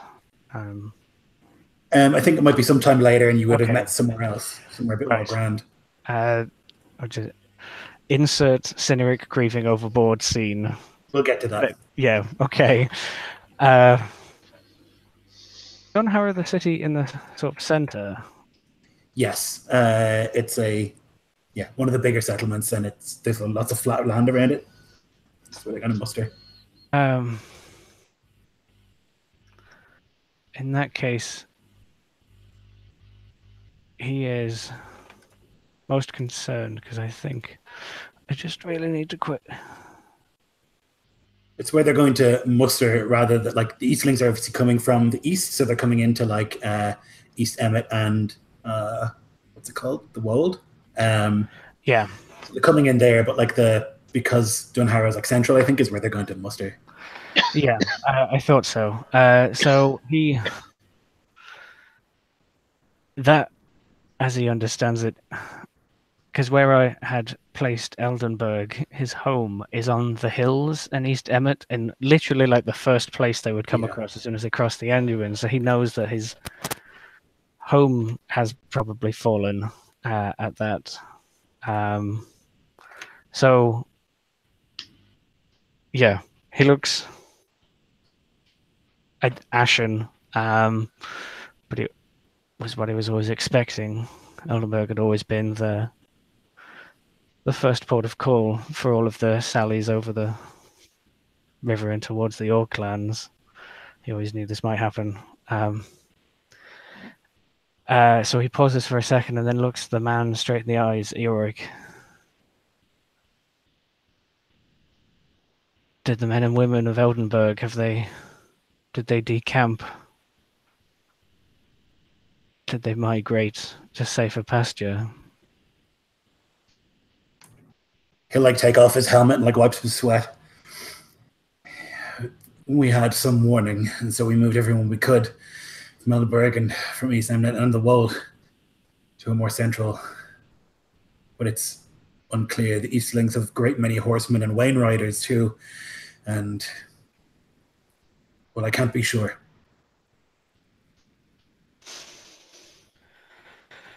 He takes a very long breath.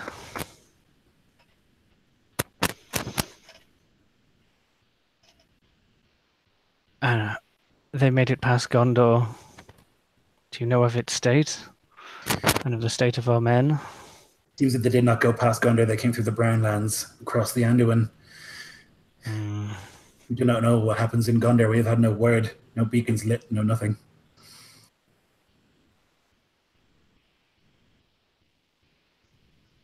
It's unclear whether anything has spilled forth from Mordor. But we cannot rely upon Gondor to help us, he says with some venom. But we had heard of an army here, and that the people of the north had banded together, and the king is desperate. And what aid have you ever given Gondor? When was the last time you rode to the aid of Ithilien and Osgiliath? He looks You're eager at Beregond. Sorry, my lord, he says to Faroth. Rohan has ever had problems of its own. Dunlendings and orcs from the mountains and Easterlings crossing the river. We have had our own problems to deal with, Gondorian.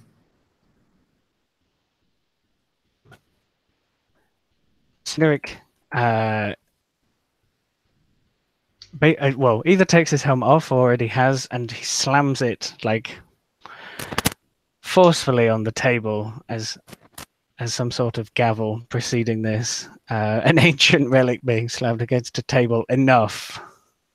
And he shoots an eye at Beregond. I have rode for you many times, and I've rode for my people many times. This is not a time for squabbling. We have proved all this. But if I'm angry, it's his fault, he says, pointing at the gun, the Rohirrim. Beregond, quell yourself. Look at the elves and men, and the Beornings who have fallen for us.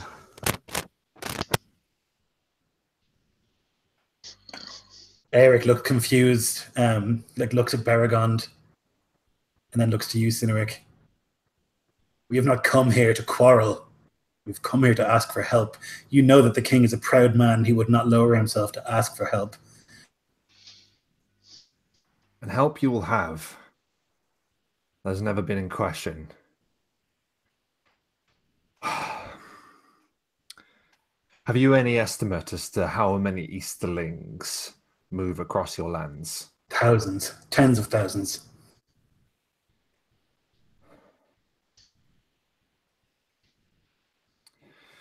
The king has thought about retreating to the Hornburg, but there are so many refugees, and the lands of Rohan are open, and there are a great many riders among the Easterling people. It would be a massacre. Who sits upon the throne of Rohan? Would Faroth know? Thengel? Thengel.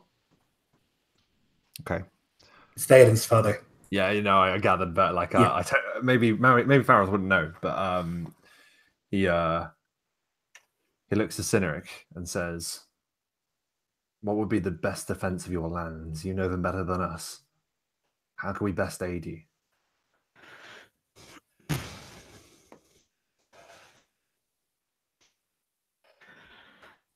So we had talked some about where we'd move our army next. Whether we could really get a force this size to where we need it to be.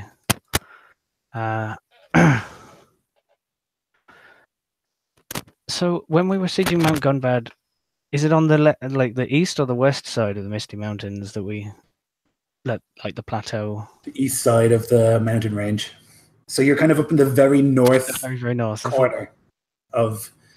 So the Misty Mountains are kind of like a T, you know? Yeah. So you're in the very sort of like north corner of it, opposite Mirkwood. Okay. So we are quite close to the Lonely Mountain, which was our next request. From here, the easiest way, I presume, is to ride and/or sail down the Anduin. Yes, you would think quickest would be to sail down the Anduin, but if you had significant cavalry, it's pretty decent cavalry country, and you'd be able to ride down past Fangorn and into Rohan. Yeah. The quickest way would be to take these siege implements and recraft them into something water-worthy. Sail down our men, supplies, as far as the Wold. That would get us to the heart of them, perhaps much faster than they could expect. Thorin will step forward. You have promises to keep. And one of the Arahad will say, and we have those people. We have to have a moot to see who is in charge of our people. And you can see Gurney Firebeard saying, we have to decide what's to be done with this mountain.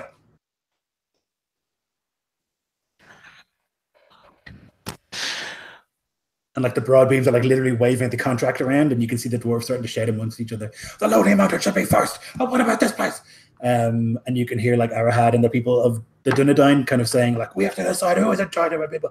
And like the elves are like squabbling amongst themselves as well. Like Thranduil hasn't reappeared. He's stayed within the mountain this whole time. And there's like dissent among them as well. Enough.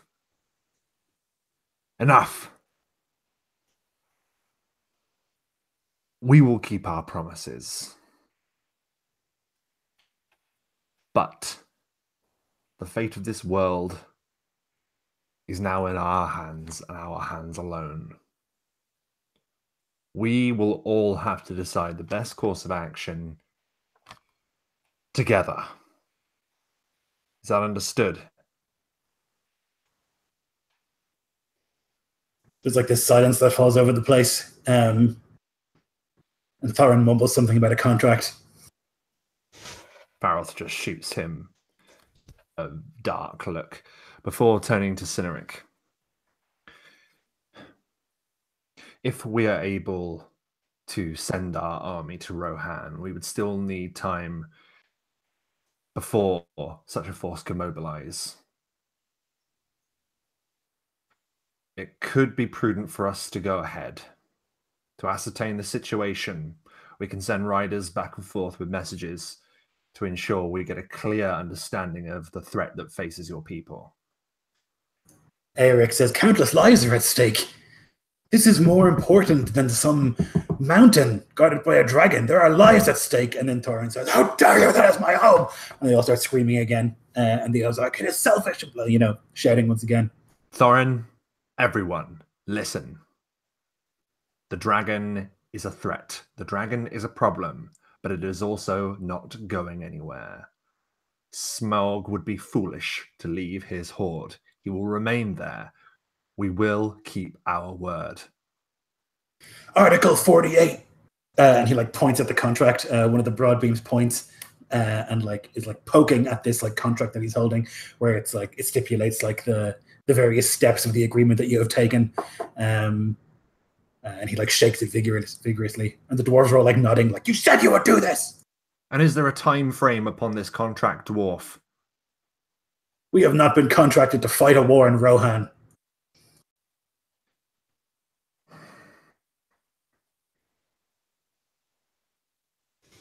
Cynric had been very calm and still a little grey.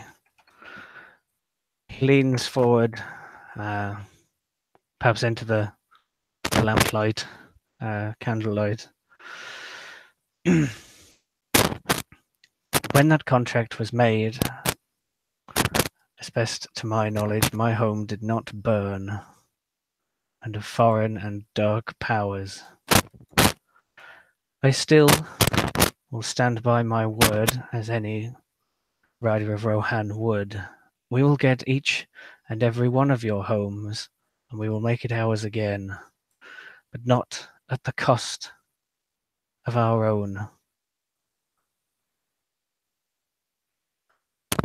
Right now, there is a force, an evil force, that has spread the length and breadth of Rovanion.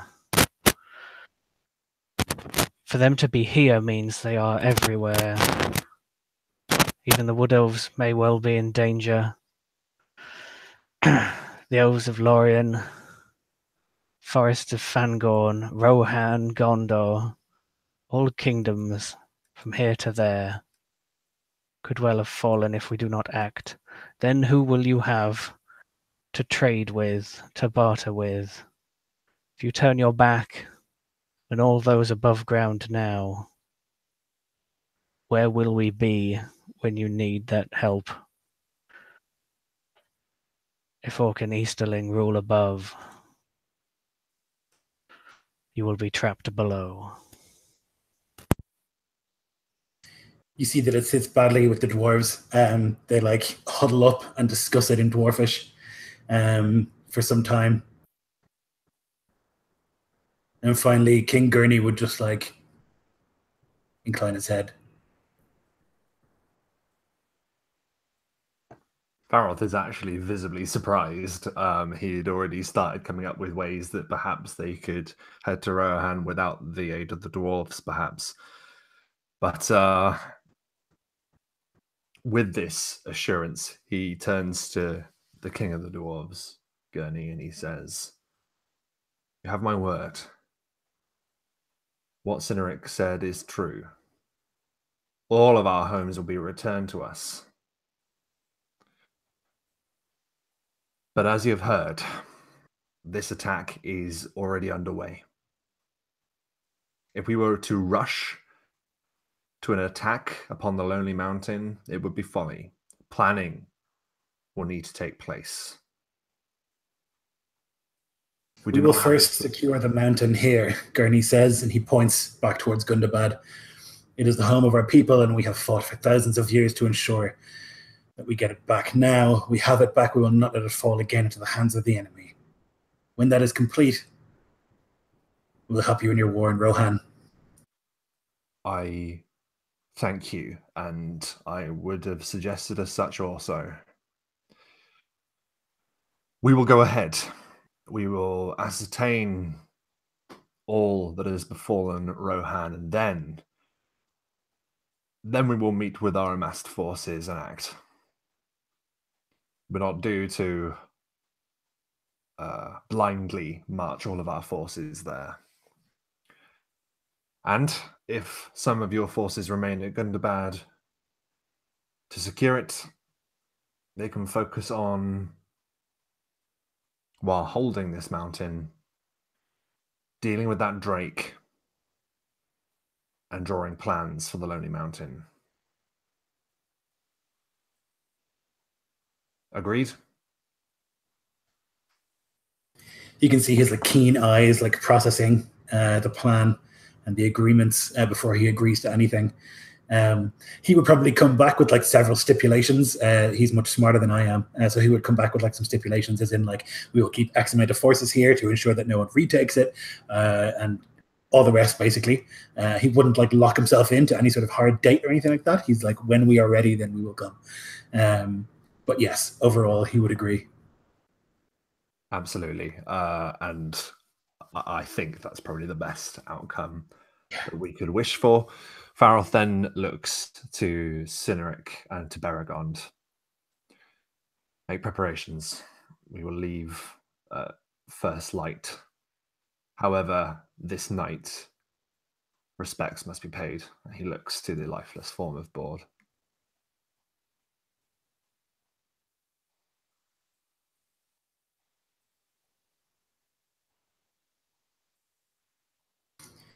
So the Rahua make themselves at home and like rest for a little bit of time before they will head off with you in the morning. There's still no sign of Thranduil. He went into the mountain and hasn't returned. You saw him like wrathful and like almost wreathed in flame at the death of Glorfindel and seemingly of Eladan.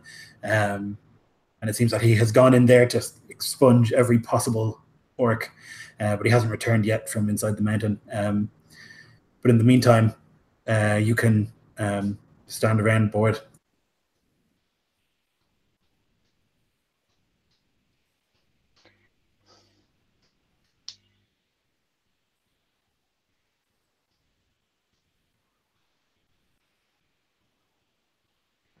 What do you want to do with Bord's body? What do you want to do? You want to have a ceremony? What do you want to do? Are there any Beornings left from all of the ensuing battle? There'd be a couple, yes. As far as I have a connection to the people of the Bear, I will gather up the remaining couple of Beornings to also share a fallen hero. What are your traditions? Cannot be buried here. By the shores of the Anduin, at the least. That's where we move next. It is burial then. If possible, simply placing it atop the Carrock. Is that not so far from here? How far down? Yeah, it's probably about halfway between here and where you're going, but it's in the middle of the Anduin. Right.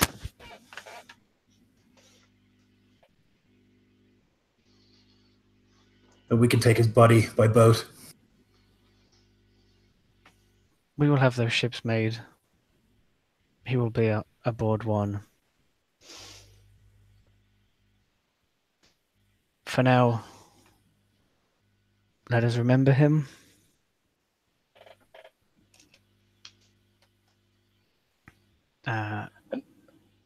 Beregond steps forward. Oh, sorry. No, you go. Beregond steps forward to where Bord lies, and in a voice that the dwarves can hear, he says, Bord was still thriving when his time came, and he crossed over into Manwë's keeping. This warrior band will do as he led them when he laid down his life for these dwarves. We will shoulder him out to the river's flood. That warrior we revere, who has long walked with us. A wooden craft shall lie at the flood, oak-bound, wood-wrought, a craft for a prince. Will stretch this beloved lord in his boat, laid out by the mast amidships, and will lay far-fetched treasures upon him, so he'll be remembered. Battle gear, bladed weapons, and coats of mail, because he laid down his life. This human, far from his home, has laid down his life to fight for your homeland. And now another homeland is endangered. And we must move on. And we hope you will join us as soon as you can. But now we remember Bord, and the elves who also have fallen here.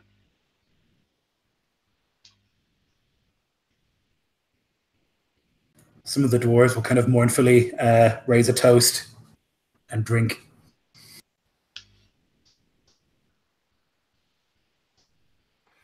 There are not many of Bord's kind left.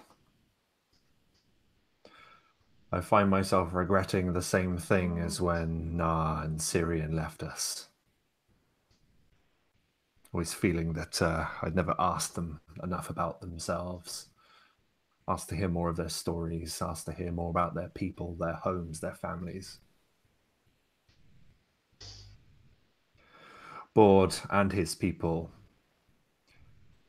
are a symbol of what this world used to be like when it was a better place, not blemished by shadow. And it will be in his name that we return it to that state of being. We will honor him in the battles to come and fight with the fury of the bear. And we will have peace. And he bows his head and he presses his hand to Bord's lifeless shoulder.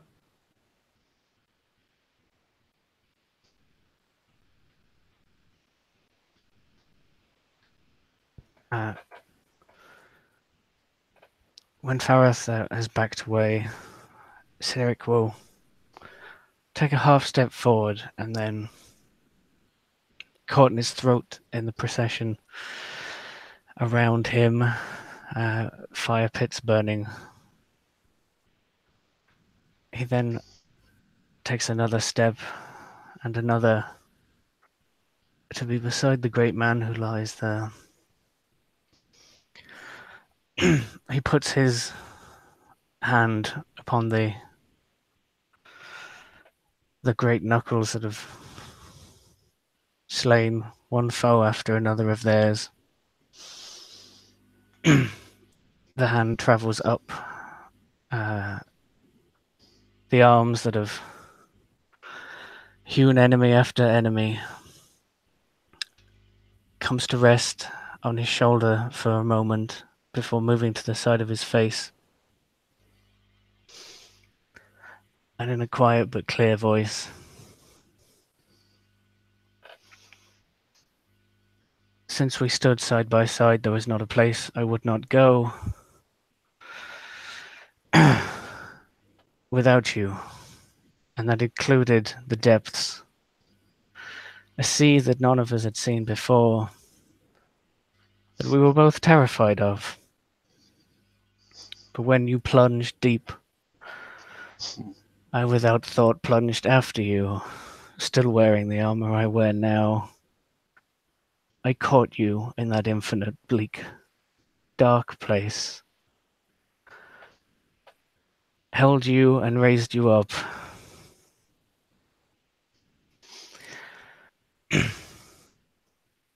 I wish it be that I could follow you now and raise you again from the darkness you find yourself in. Soon, brother, though I not know when, I will meet you wherever you reside. And that will be a time for celebration. And he sort of clasps the big man and looks small for a moment before slinking back out of the firelight. There are speeches from Arwen. Elvra here cannot bring himself to speak. His twin brother, dead. He can't do it.